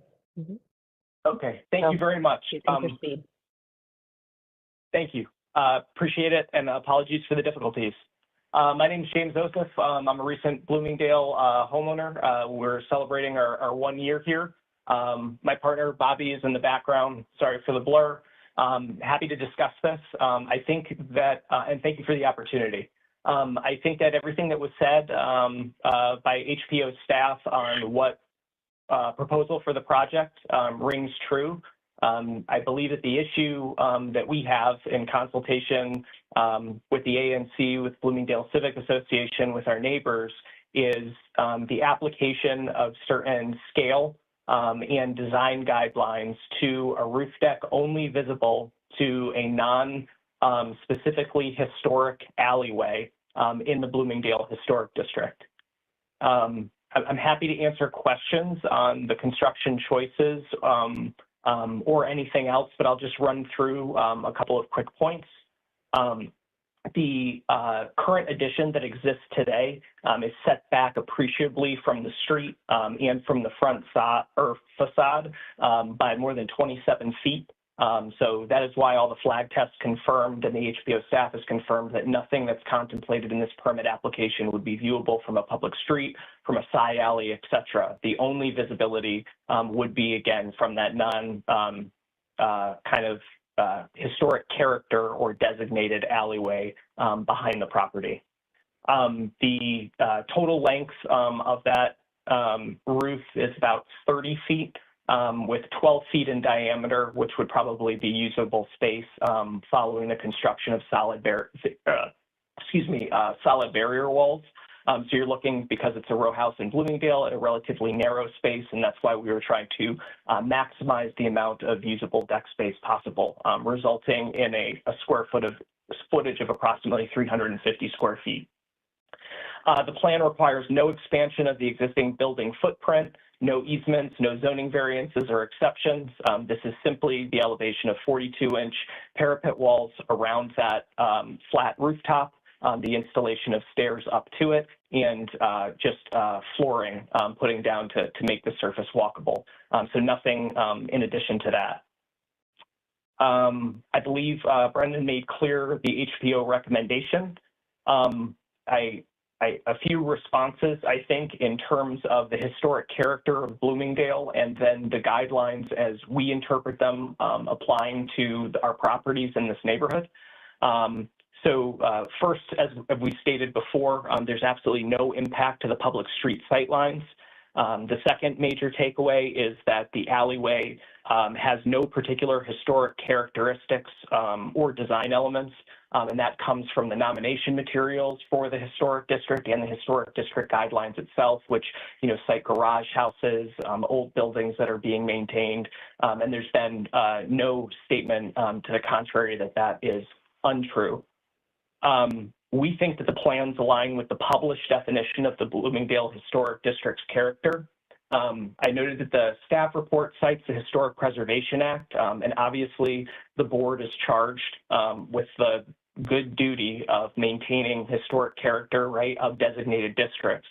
But the Historic Preservation Act kind of assumes that each district will have a particular historic character, right? And the guidelines are the published way that residents understand what that character is, and then also the rules that are put in place in order to enforce that, right? And to uphold it so that we have kind of adequate view of what we would be able to do to our properties while maintaining alignment with the historic character of the district. The guidelines are also very explicit in allowing substantial freedom in the treatment of less significant features, and every provision that's in the guidelines, in fact, that applies to a roof deck that's contemplated in this regard is supportive of it. Section 7.3, I believe, explicitly says that roof decks are permitted if they are not, or if they are set back sufficiently to the rear portion of the roof so that they are not visible atop a primary building elevation from street view. That remains true. All additional provisions that even remotely touch on secondary additions or contemplated roof decks stay the same with respect to the relationship with the historic character of Bloomingdale. Secondary elevations do not significantly contribute to the historic character of the neighborhood. That's from section 1.6. Flat roofs on row houses are not visible from the street, do not contribute to the visual character of the neighborhood. That's from section 2.3. And you can cite additional, but there are no provisions that specifically contemplate the scaling standard that the HPO staff is recommending, especially if something is only viewable from the alley. In fact, the guidelines and the nomination materials for the historic district go out of their way to talk about the historic character of Bloomingdale and limiting it to almost explicitly the front character of the intact row houses. They talk about row houses that fill the street views in an uninterrupted manner, the rhythm of repeating and alternating front faces, facades, and ornamentation.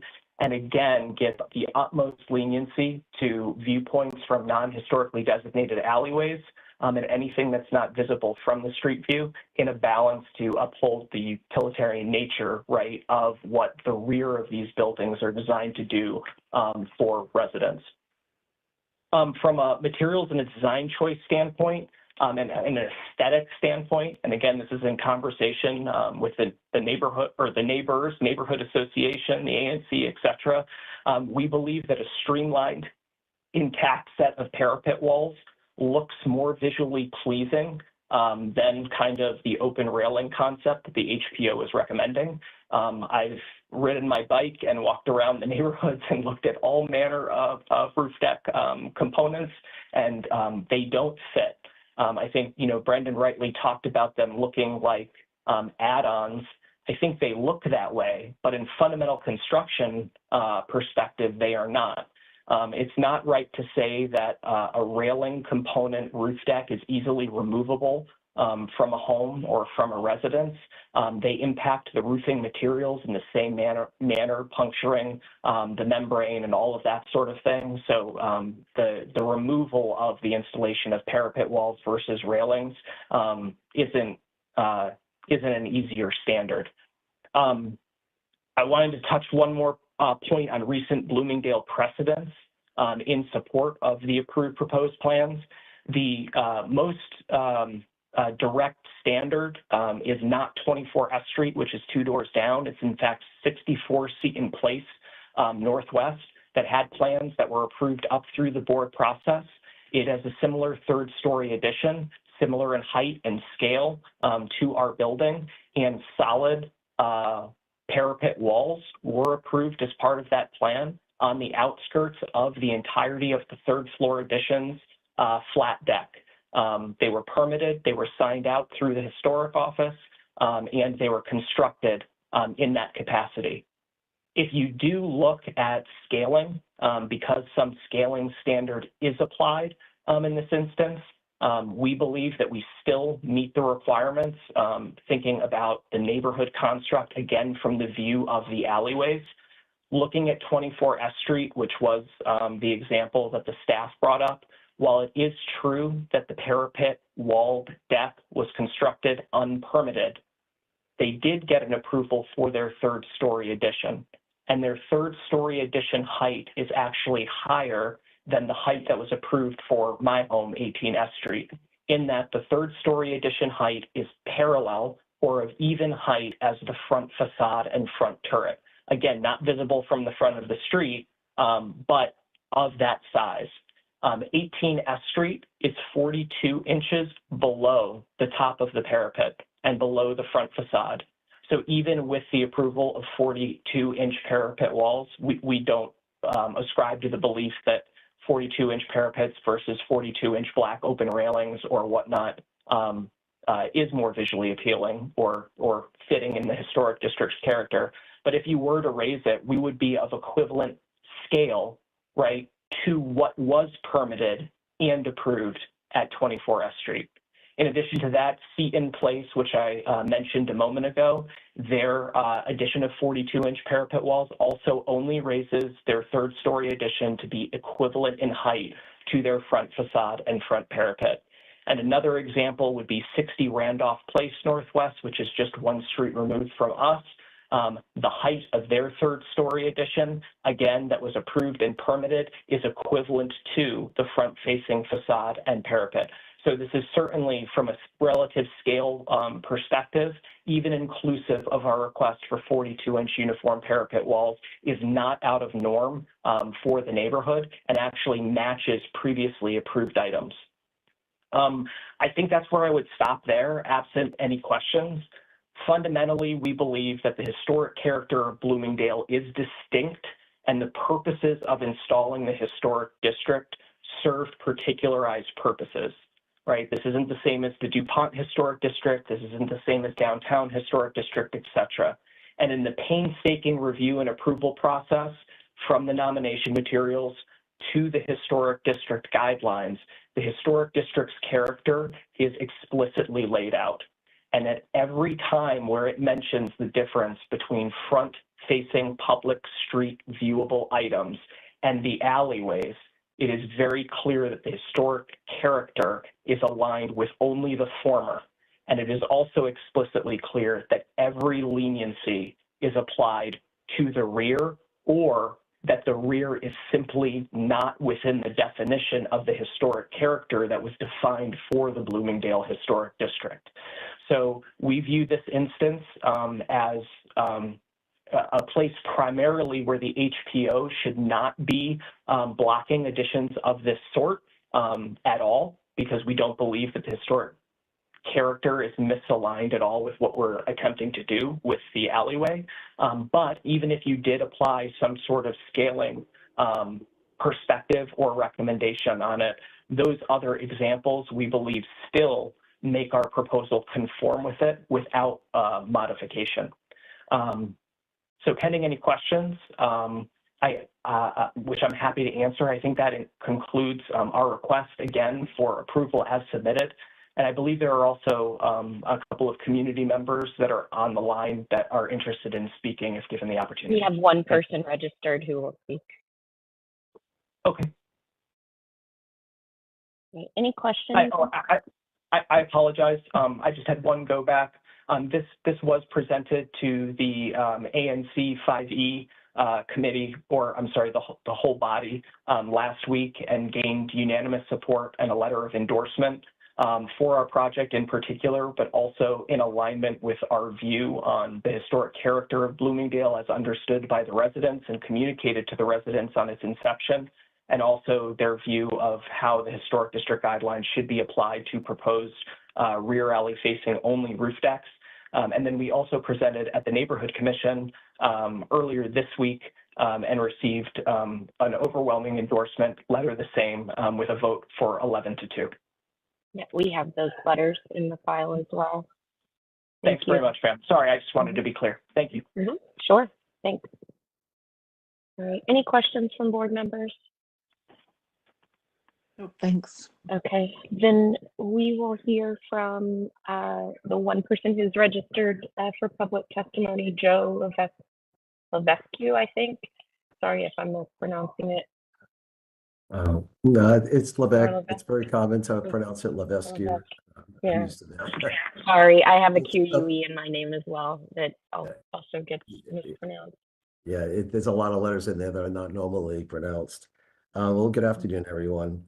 First of all, I'd like to point out that as the correspondent secretary of the BCA, the Bloomingdale Civic Association, I mailed HPO the positions of the two cases that we're hearing today. And I'm also testifying today, and this is my personal opinion and position, not the BCA's position. So now I'll move forward with my testimony. I'll go to here. 6 years ago, in 2018, the HPRB unanimously approved the Bloomingdale Historic District's application, and we have been eternally grateful from that point. This week, we celebrate the 4th anniversary of HPRB approving the Bloomingdale Historic District guidelines. Allow me to give some history about this. Prior to the creation of the Bloomingdale Historic District, a project in Bloomingdale with a 3rd floor addition and a rooftop deck with a solid parapet was constructed at 42 W Street. It was totally out of scale, and it spearheaded the effort to seek historic district status to Bloomingdale.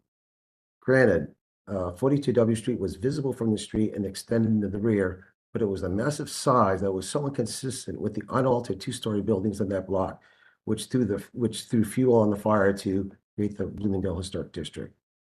And I would like to point out that I support the HPO staff report, which recommends a 6-foot setback from the rear and installing wire railings or picket railings in the rear. This setback, combined with substituting the rear parapet wall with the railings, will certainly make the project appear less massive and more compatible. The proposed roof deck is 30 feet in length, so a reduction of about 6 to 8 feet would still allow for a very sizable deck. There is currently a very private terrace on the 2nd floor roof, which provides additional enclosed private outdoor space. I would like to address the privacy issue. I think that was brought up at the BCA. I'm not sure if it was today, but There is no, in Bloomingdale or anywhere in the city, if you're sitting in your yard or on a front porch or a rear porch, there is no right to privacy. So that privacy issue is really not relevant.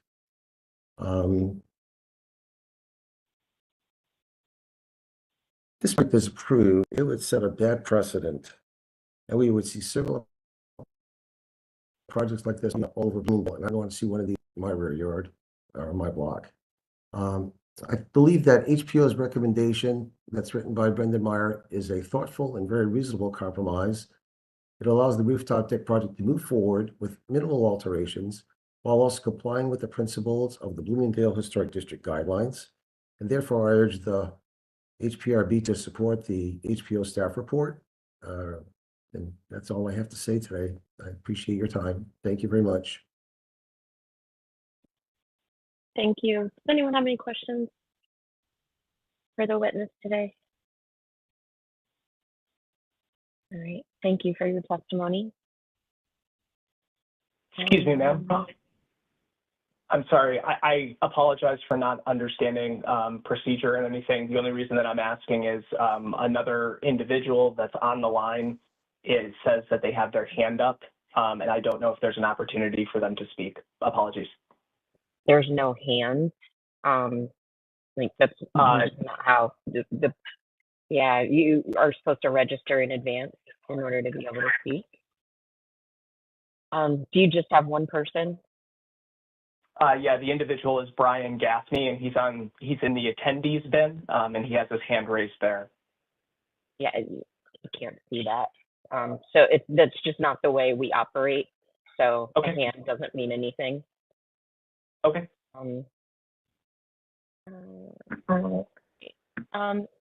If you can allow him to speak, I guess he has to be shifted into participants. We will allow this this one, but you're technically supposed to register in advance. I apologize, ma'am. I think he was just Yeah. shifted. Sorry, can you guys hear me? We can. Oh, thank you. I apologize. I looked online and it said, any resident could speak. Maybe it's an old You regulation. can. You just have to register. Apologies. Thank you for giving me, I'll take, maybe 2 minutes. My name is Brian Gaffney. I'm an owner and resident of 63 R Street Northwest, and I've been a resident of Bloomingdale neighborhood for 13 years. I'm a licensed architect, and I've been practicing in DC for 22 years. Now, I do not represent the applicant professionally. I'm here as a supporting resident of the neighborhood. And additionally, I'm active participant in the local ANC 5E district, and I'm the chair of our community zoning committee. And usually when asked, I share my opinion on a variety of building associated issues. And I'm actually here in support of the applicant. In my opinion, the published Bloomingdale Historic District Design Guidelines, under the design review principles in the beginning of the document, it states any alley-facing elevations are generally utilitarian in design and lack the architectural treatment of a street-facing facade. From my opinion, the most straightforward, utilitarian, and practical solution to a guardrail is to extend the exterior skin and create a solid parapet. A solid wall can be made much more structurally stable, and it is also potentially safer over time as the structure will be within the building envelope and subsequently protected from the weather. From a waterproofing standpoint, a solid wall gives you the opportunity to run the roofing up the wall onto a continuous substrate, create simple and effective lapping with the walls, air barrier flashing, terminations roofing, the weatherproof envelope, and make a good seal. You can place continuous coping on the top of the surface of the wall and without worrying about multiple penetrations for railing supports. Overall, the wall has a better chance of maintaining its integrity over time and limiting leaks into the building, which I think is our goal as a neighborhood and preserving our buildings. This railing is not seen from the public street. It does not disadvantage any neighbors. It is not obnoxious. It is actually more straightforward, practical, and a utilitarian response to the need. And secondly, the reason that I wanted to speak was in 2017, I sat in the basement of the St. George Episcopal Church, along with many other of my fellow residents, voicing objections to becoming a historic district. During that meeting, people started questioning the limits, how it impacts them. And a good debate was actually occurring, and the volume of the objections were rising. And the representative from the HPO who attended the meeting, in an effort to calm the situation, stated in very simple terms, "We care about the front elevations. You can do whatever you want on the backs of your houses." I distinctly remember this because it calmed the entire room down. And, you know, now we're roughly 6 years into being a historic neighborhood, and here we are talking about design options on the back of a house. And, you know, in my day-to-day interactions with my neighbors, you know, who have families and intense jobs, and when, you know, where the reality is they can't actively and regularly participate as much as they hope to. I've heard at ANC meetings, discussions at our farmers market, or just talking on the sidewalk on a Sunday, there are many that are expressing concerns about what our neighborhood got ourselves into, and how far can the HPO reach. And this is our neighborhood. These are our homes. We are a working class neighborhood, raising families and trying to help each other. We love our neighborhood, and we want to support reasonable preservation of public facing historic elements. But we hope the concerns of the residents carry weight, take priority in this decision. And what was said at the to the residents at the inception of this historic designation in the basement of that church, I just hope is going to be honored. Thank you for your time.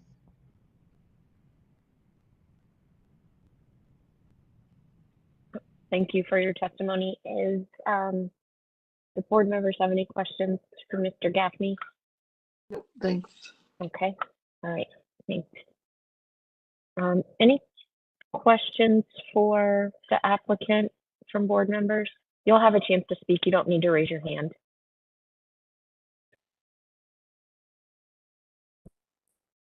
All right. And we'll turn back to you, applicant. Thank you very much. I just wanted to follow those comments with one last comment, and that would be just kind of equity across the board and the application of rules. You know, I've been having a conversation with the Historic Preservation Office for over 5.5 months now on this very issue. And during that time, I've had countless conversations with neighbors. I've gone around the block. I've pulled permits. I've obviously talked to the architect and the developers that, you know, executed the remodel of the home that we did in 2022. And there has been consistency over the past couple of years, with the exception of 64 Seton that was approved through this body, which is the mirror image of what we're trying to accomplish. That the initial feedback from the HPO staff to Bloomingdale residents is that there is an unwritten rule, but they put a stop on all permits to require open railings rather than walls. And the result of that has been either individuals not executing a roof or not bringing a permit through the HPO process and executing something without a permit because they do not have the time and or resources in order to go through this process. We indicated our desire to present our case to the HPRB because we didn't really understand the conflict and couldn't find it with the guidelines as published, and it took us 5.5 months to get here. So I think that dovetails with Mr. Gaffney's previous comments, but I just wanted to close on that. I thank you again for your consideration. Thank you. Did you have a question, Gretchen? No, I just think it's unusual for 5.5 months, and I wonder if the onus isn't on both parties a little bit, because I know staff works quickly to expedite, and you know, when you call staff, you get a call back within a day of leaving a message to work through things. So it seems unusual that it would take this long. So it might be that the applicant maybe disagreed and there was some back and forth over 5 months, but I want to be sure that it doesn't portray the staff as being, and maybe Mr. Ross, if you would agree, I don't think it portrays the staff as being non-responsive. Respectfully, ma'am, in certain circumstances, I would slightly disagree. I mean, I I don't mean to bring an email chain or, call transcripts into the discussion, but we asked repeatedly the same questions for months on end and did not receive direct feedback to the questions that we were asked, including how to bring our case to the HPRB. We were told that it was going to continue to go through the HPO staff, and we were unable to bring our case to you until now. So that's not what we're requesting right now. What we're requesting right now is standardized review, right, in accordance with historic district guidelines. But we, as residents, we were dissatisfied with the HPO engagement process. It is unusual that a case such as this, just a simple roof deck, would come to the board. So, Yes, ma'am. yeah, but for what that's worth, but in this case, given your position and the difference in the view from the view of the staff, it does make sense for it to come to the board. Ma'am, I Anybody have apologize. any other questions? Madam Chair, this is Brendan Meyer. Sure, Brendan, go ahead. Just to remind the board members, I remain on the line if anyone wants to ask me any questions about the testimony they've heard today or the case history of this project. Happy to answer any questions. Sure. Thank you, Brendan.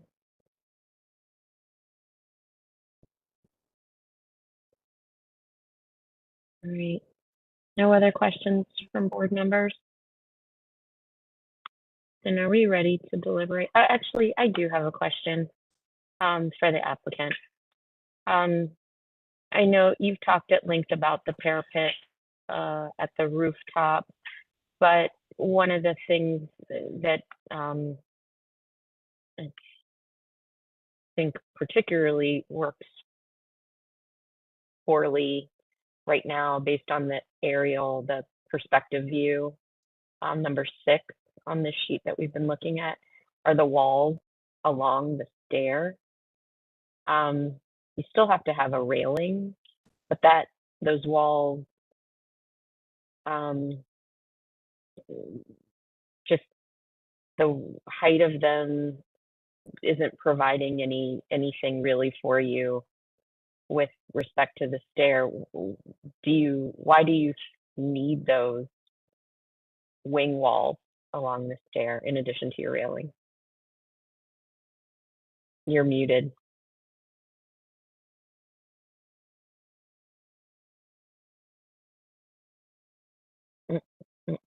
You're still muted.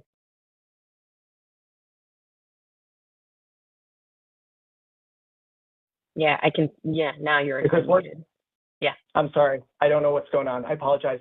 Actually, it's a very easy answer. Those walls are actually already existing. The existing property, when the developers developed it in 22, because they were intent on developing a roof deck and actually chose not to go through the design review process the whole way through and bring it to the board because they were trying to get the property in place.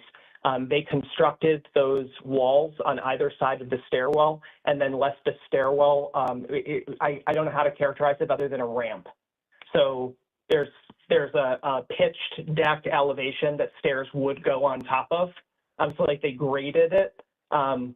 You look at it and it's where stairs should go, if that makes sense, ma'am, because they didn't do anything on the rooftop, but they built those 2 sidewalls. So we didn't. So you can see, sorry, on the left-hand part of that picture, that's where that's the sconce, yes, ma'am. Right when you walk outside of the 3rd story addition and you go around that to go up the stairs, right? So that's not part of the current plans that we were advocating for. That's just what exists. Okay. Got it. Madam Chair, I do have a question. Go ahead, Patrick. Yeah, and actually for Brendan, just kind of reflecting on a line in the staff report where you mentioned that while the design guidelines for this district give flexibility to the design, materials, and character of the rear additions. That this flexibility is not limitless. I wonder if maybe you could speak to, instances in the past of, where that limitlessness, if I can use that term, came about. Sure. That's a reference to the board's responsibility to make sure that alterations are compatible with the historic district. And that's even true in the rear alleyways. That applies to two-story garage proposals that the board reviews, 2 in the square alone within the last 12 months. The board reviews the design of those 2-story buildings on the alley that aren't visible from the street to make sure that their general proportions and size are compatible with the historic district in the singular, and also if they were to be repeated by every property owner in the square. So the board certainly does have a responsibility to make sure that things altered or built on the rear of row houses are still compatible with their context. Limitless could also be a referral to how tall something is. Today we're talking about a very reasonable dimension of 42 inches. Our contention that making it part of a wall makes it not really a deck, but more close to an addition, the way it should be evaluated. But limitless could bring about the question, what if the parapets proposed were 8 feet tall for privacy purposes, and were seamless with the wall? Then we would certainly be talking about an effective 2-story addition instead of a 1.5-story addition. There's no reason to go further in how big parapets or additions can be to explain limitless, but at some point the staff has to interpret what the board is comfortable with, and the guidelines provide an outline for that. And if it's clearly compatible with the guidelines, staff approves things on behalf of the board. But at some point when we're talking about alterations and additions that have dimensions to them, at what point does something become too big? And in this case, we are in that ambiguous area where staff just is uncertain if the board would approve what would look like an addition of this size. If there were railings, it would look like a deck. It wouldn't look like an addition. And we have enough authority from the board to approve a deck with railings because it looks like a deck and not an addition. So staff looking at parapets that makes the building look like an addition, we're forced to treat it like an addition. And in this case, we're recommending that it's too tall for the context of the alley of the historic district. As a counterexample, we've brought up 64 Seton Place in a couple places. I would point out that case never went to the board, although it was filed to go to the board. It was approved at the staff level because their rooftop deck was set back exactly like the staff report today is recommending to do in this case.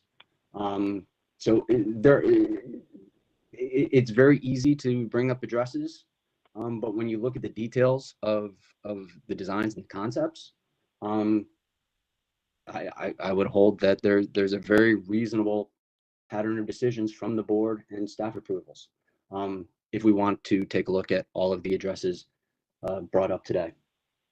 Thank you. Okay, yeah, thank you for that, Brandon. That actually was very helpful. Thank you. Do you have any Excuse me, sir. Patrick? No, that's all I had. Thank you. Okay, all right. Ma'am, is there any ability to respond to that with a quick Yes. comment? Yes, sorry. but just to process, if you could not interrupt anymore, I'd appreciate it. Oh. I will call on you when it's your time. I'm sorry, ma'am. I put my hand up last time you told me to put it. I apologize. I just didn't know the I rules. get it. Sorry. I get it. I get it. Just don't Okay. interrupt, please. Thanks. All right, you can go ahead. If you have a question for Brendan, is that what you were, or a comment? It's a comment and response. It's not a question, ma'am. Okay. I'll let you respond. I just want to make sure board members have the opportunity to ask any questions in follow-up to that, and then you can respond. Yes, ma'am. Thanks.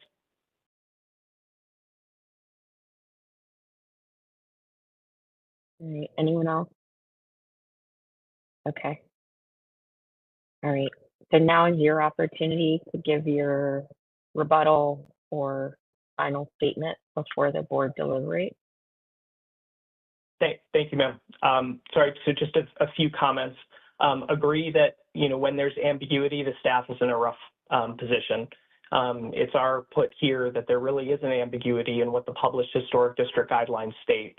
With respect to 64 Seton as the parallel, the approved plan, the setback from the alley was less than 3 feet, not 8 feet. And the only rationale for that was a misunderstanding of the zoning application rules, which they thought they needed a 1-for-1 setback, but for an alleyway of that size, they actually didn't. So it was not set back for historic district purposes.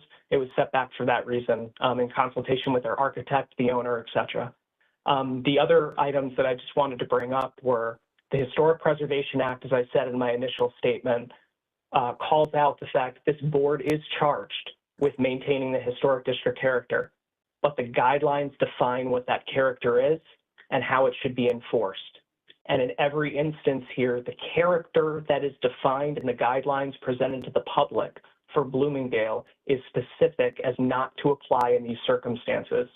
If you're thinking about an upper range limit, right, to stop somebody from stacking, as Brandon indicated, a 3.5 addition, right, onto the back of a house, et cetera, right, that's still governed by the sight lines from the front. If you raised our 42-inch parapet walls up to 10 feet or 11 feet, you would then be able to see them from the public street, and that would be the restriction. With respect to, again, 42 inches is exceptionally reasonable. With exception to the garage and other items that are in alleyways that the Historic Preservation Board has ruled to uphold or has governance over, those guidelines are also very specific. They call out that you do have oversight of those things, like rear deck expansions being scalable, being scale compatible. However, the Historic District Guidelines are careful to differentiate additions that go back into the alley like that from roof decks. And they are explicitly clear to not qualify roof decks in the same way. So those were my only additional comments. Thank you, Anne. All right, thank you. The board ready to deliberate? All right, I'll ask everyone to turn on your camera. Anyone want to start? I will. I agree with the staff report. I think it's compatible with the guidelines. I disagree with the applicant's statements. I think it's compatible with the guidelines. The guidance from the staff is consistent with them and is also in line with similar decisions that we've made in cases related to parapet wall heights, giving the perception of greater height of the overall addition in the back. And the solution that we have consistently applied is having more transparent railings rather than the parapet. I could see if there was a code situation where you needed to have it, where there's proximity, where you needed a fire separation or some other issues. We've had that in some neighborhoods where the parapet height is a requirement of the code. But given this configuration, I think what the staff has provided in terms of a response is compliant, appropriate, and consistent. I agree with Gretchen. Yeah, I guess, sorry, Matt, did you have more to say? No. Okay, thank you. I guess I would just add, it's unfortunate that the house, a couple of properties down, didn't go through the appropriate process, because I think that kind of casts an unfortunate pall on this design approach, which is separate from the, permit approach. I guess I would say I agree with Gretchen and Matt about the compatibility of this and the staff report, maybe with the caveat that I find 6 to 8 feet just to be too excessive of a setback to achieve that distinction. So I guess if we're going that direction, I might recommend a change to reduce that to something more appropriate, maybe subject to a flag test on site, but 8 feet is a big dimension in my view to achieve that distinction between the current addition and the new proposed extension of that addition. Yeah, I was going to ask Brendan about that because typically you would set back 1-to-1. And so this would be set back 42 inches if it's a 42-inch high railing. I didn't quite understand the 6 to 8 feet back. Brendan, can you speak to why you were recommending 6 to 8 feet? Sure. We used the figure 6 to 8 feet because that represented what would be a reasonably sized room area. Though, since it's been mentioned by the board in their deliberations, adjusting that dimension to 4 feet could accomplish the same goal of setting back the walls so that way they're not coplanar with the addition. The railing, right? The railing. Well, yeah. The way I've been carefully trying to describe this is a deck has railings, and if it has railings, it's a deck. If it has walls that are coplanar with the addition below, it looks like an addition and should be thought of as an addition. So that's why I say walls for the parapet and railings for the deck. But to your point, the question of how far to set back, 4 feet could, I would agree, would accomplish the goals of making that differentiation. Yeah, and I was suggesting 1-to-1, which, assuming they're doing a code required railing, would be 3'6" rather than 4 feet. But yeah. But thanks for clarifying. It is a 35-foot, 4-inch long deck. I mean, it's a long deck. Yeah, it's big. It's big. It's deeper. Clearly, they like the big size of it as they're trying to get bigger. Okay. Any other thoughts from board members? I will say, in response to the AMC's letter, which we do give great weight to, I think we should address that.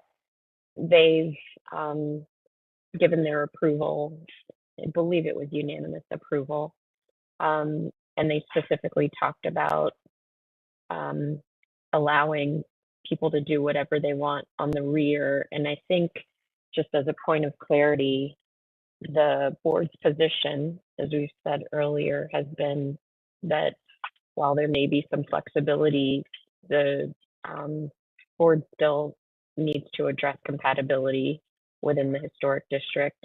And so it's not a free-for-all at the rear of properties, but we would, I think it's safe to say we've been more flexible there than certainly the front of properties. And so it is still of the board's purview to weigh in and to provide feedback regarding compatibility or incompatibility, even at the rear of a property. So in this case, the board does not find the position of the ANC to be persuasive, given what the board sees and has consistently adhered to as our purview. So I will make a motion that we support the staff report, and with the modification to that, allowing the applicant to do a 1-to-1 setback with their guardrail, and ask for a second, unless someone has something else they'd like to add. I think I saw a hand up from Matt for a second. I'll second. Okay, any further discussion? All right, then all those in favor say aye. Aye. Aye. All right, anyone opposed? Okay, then the motion carries. Thank you. Last case. 32 Adams Street Northwest, also in the Bloomingdale Historic District. So Brendan, you're on. All right, if I could have 1 second to reshuffle my screens.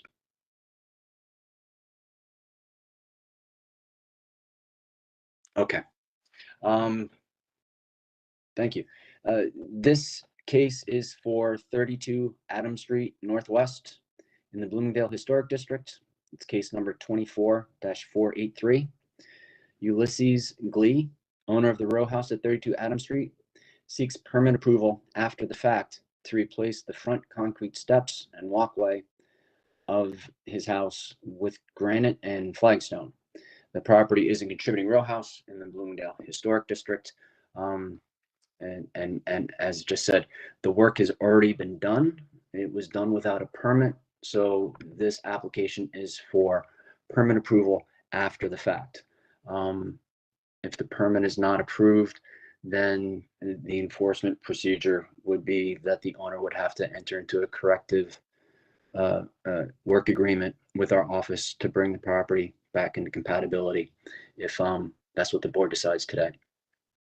32 Adams Street is part of a matching row of 7 houses from 32 to 44 Adams Street, built in 1911.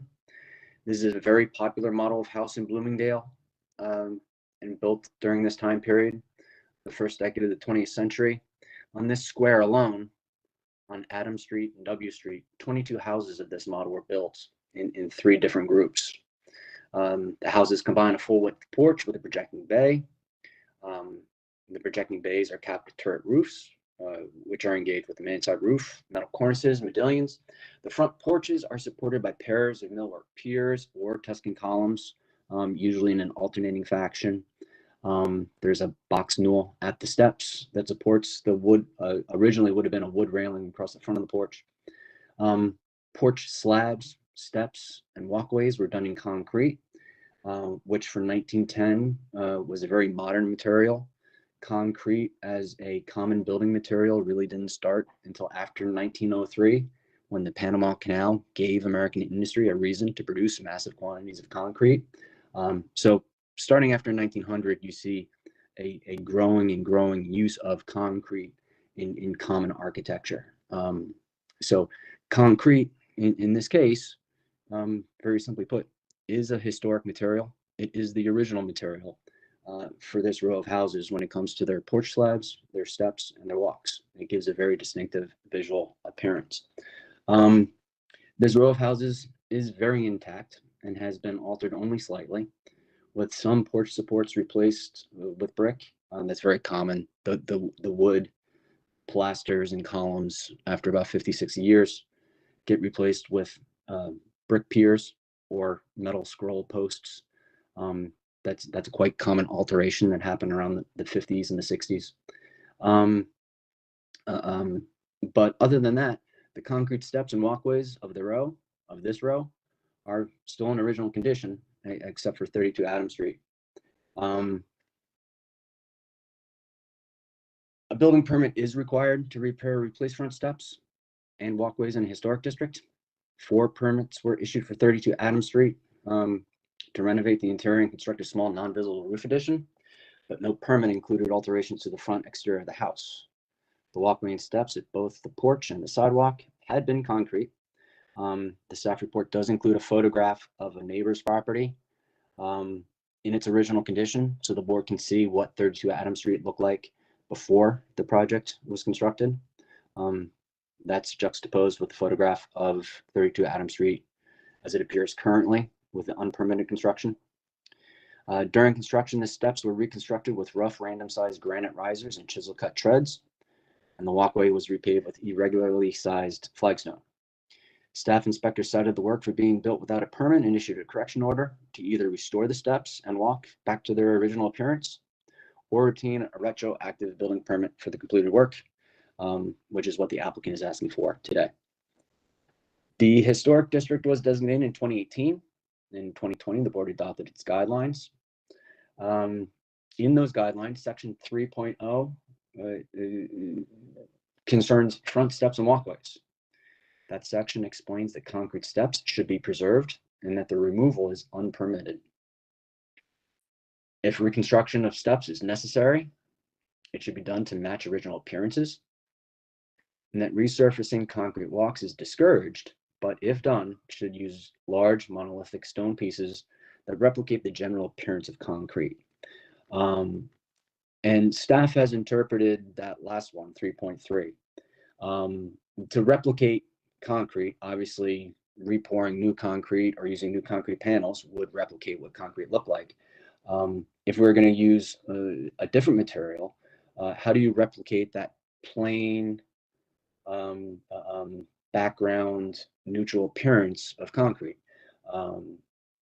You use pavers about the size of a concrete panel, 3 feet by 3 feet, 4 feet by 4 feet, and have it a neutral color. Generally, the size of the panels, you want big ones to reduce the number of joints that would appear in the new stonework. Concrete doesn't really have a lot of joints in it. But when you do stonework, modern stonework, quite often you're using, the smaller the stone you use, the more joints you see, the more lines you see in the field. And that's contrary to the appearance of historic concrete. So that's really the reasoning behind 3.3 and how staff has been able to interpret that to allow owners to replace concrete if they use that correct substitute material in that way just described. The work performed is contrary to the board's guidelines and is incompatible with the historic district.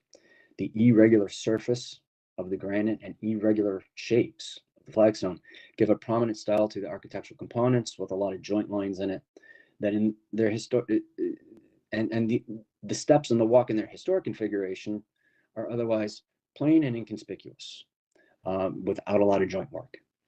While some examples of this type of incompatible work exist in the historic district, they are not found in this row of houses. Were built before designation and are not examples of work intended by the board's guidelines. That's simply to acknowledge that before designation of the historic district in 2018, these components were frequently altered in this fashion. So, as staff tries to enforce the board's guidelines in the historic districts, we're often handling property owners who do this simple common sense exercise to look around their neighborhood to see what's allowable. But unfortunately, what they see is oftentimes work that was built 15, 20 years ago before it was a historic district that's no longer compatible with the goals of the board in the historic district. The policy goals and the guidelines should be that we should preserve important historic features. And when there's an opportunity to replace a feature, then hopefully we replace it with a material or appearance that's more like the historic original, make an improvement to the historic character of a building in that way. So the guidelines are very particular about original materials like concrete for steps in this case, and using appropriate substitute materials to be compatible. So the recommendation, the HPO recommends that the review board deny the permit application to replace the concrete front steps and walk at 32 Adams Street with granite and flagstone, and advise the applicant to remove the unpermitted work and reconstruct the steps and walkway using historic materials or substitute materials as recommended in the Bloomingdale Historic District Design Guidelines. Thank you. I remain on the line for questions.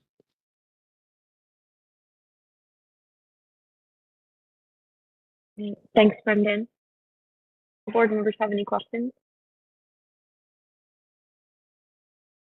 We do have Mr. Levesque registered to speak on this application as well. So if there are no questions from the board at this time, we can hear from him. Yes, let's see here. Okay.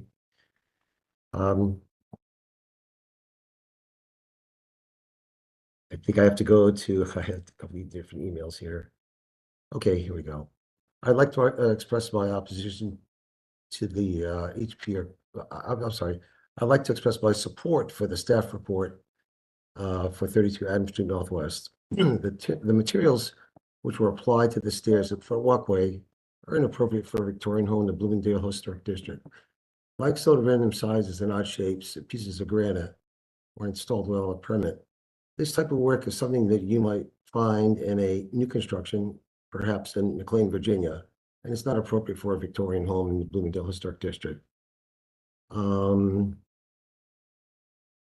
I've often expressed my opinion that the guidelines should be enforced consistently. And there are other people in Bloomingdale that have applied for permits to reconstruct their front porches, and some of them have chosen to use bluestone, large pieces of bluestone.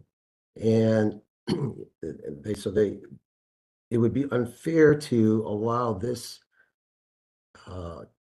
materials to be used. It would be unfair to the other people who have actually, applied for the permit and spent the time and the money to do it properly.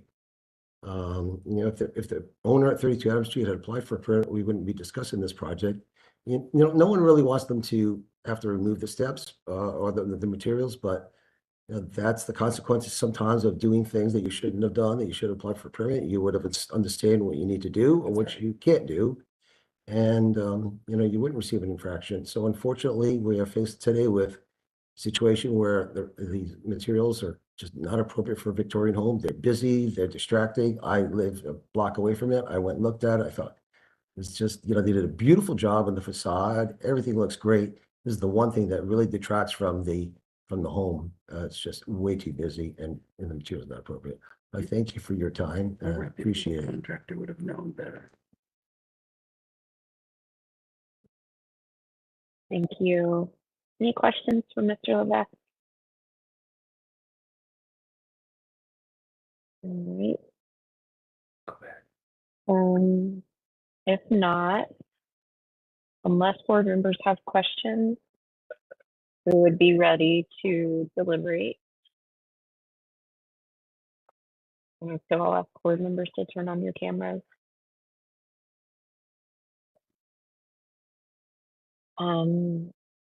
I always hate cases like this where they're coming to us after the fact, rather than before, or adhering to the guidelines and meeting with staff to keep things and design solutions and certainly implementation on track.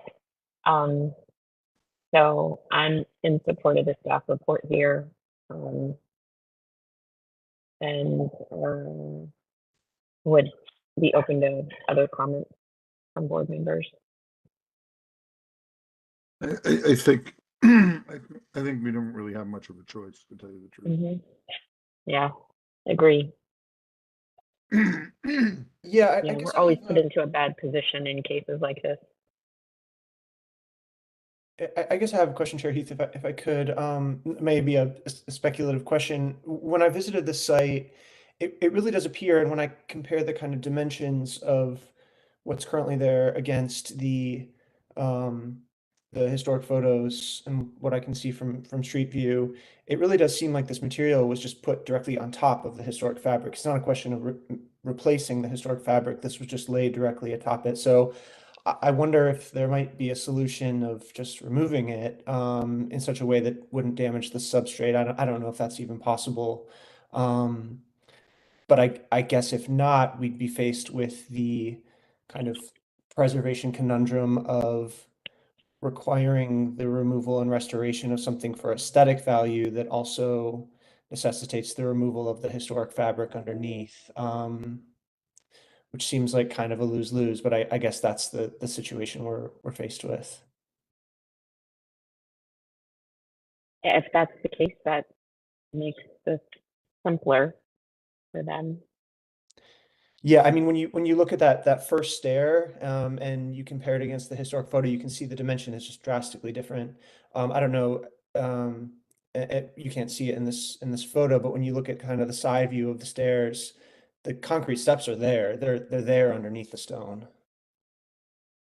Is there a concrete step that is that thin or thinner You can, at the top, compared to the neighboring house, whose deck is the same height, you can tell that that last step up to the deck is shallower on the house in question than the neighboring house. So it is likely that the stone was just laid on top. I thought the same too, which is why there's a little step on the bottom now too that wasn't there before. Yeah.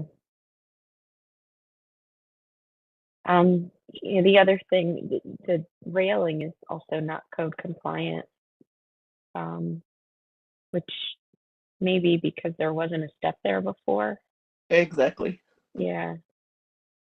So, so they've exacerbated or created an additional issue here with this stone cladding. Right. Okay. All right. Any other thoughts? If not, then I will make a motion to support the staff report. That's for a second. I'll second. Matt Bell, thank you. Any further discussion? And all those in favor, say aye. Aye. Aye. Anyone opposed? Motion carries. Great. Well, thank you all for today. That's it for this month. No continuation hearings, so we will be back next month. Thank you, Chair. And have a great Halloween next week. Oh, Meeting. yeah. Bye-bye. Bye. Take care. Bye-bye.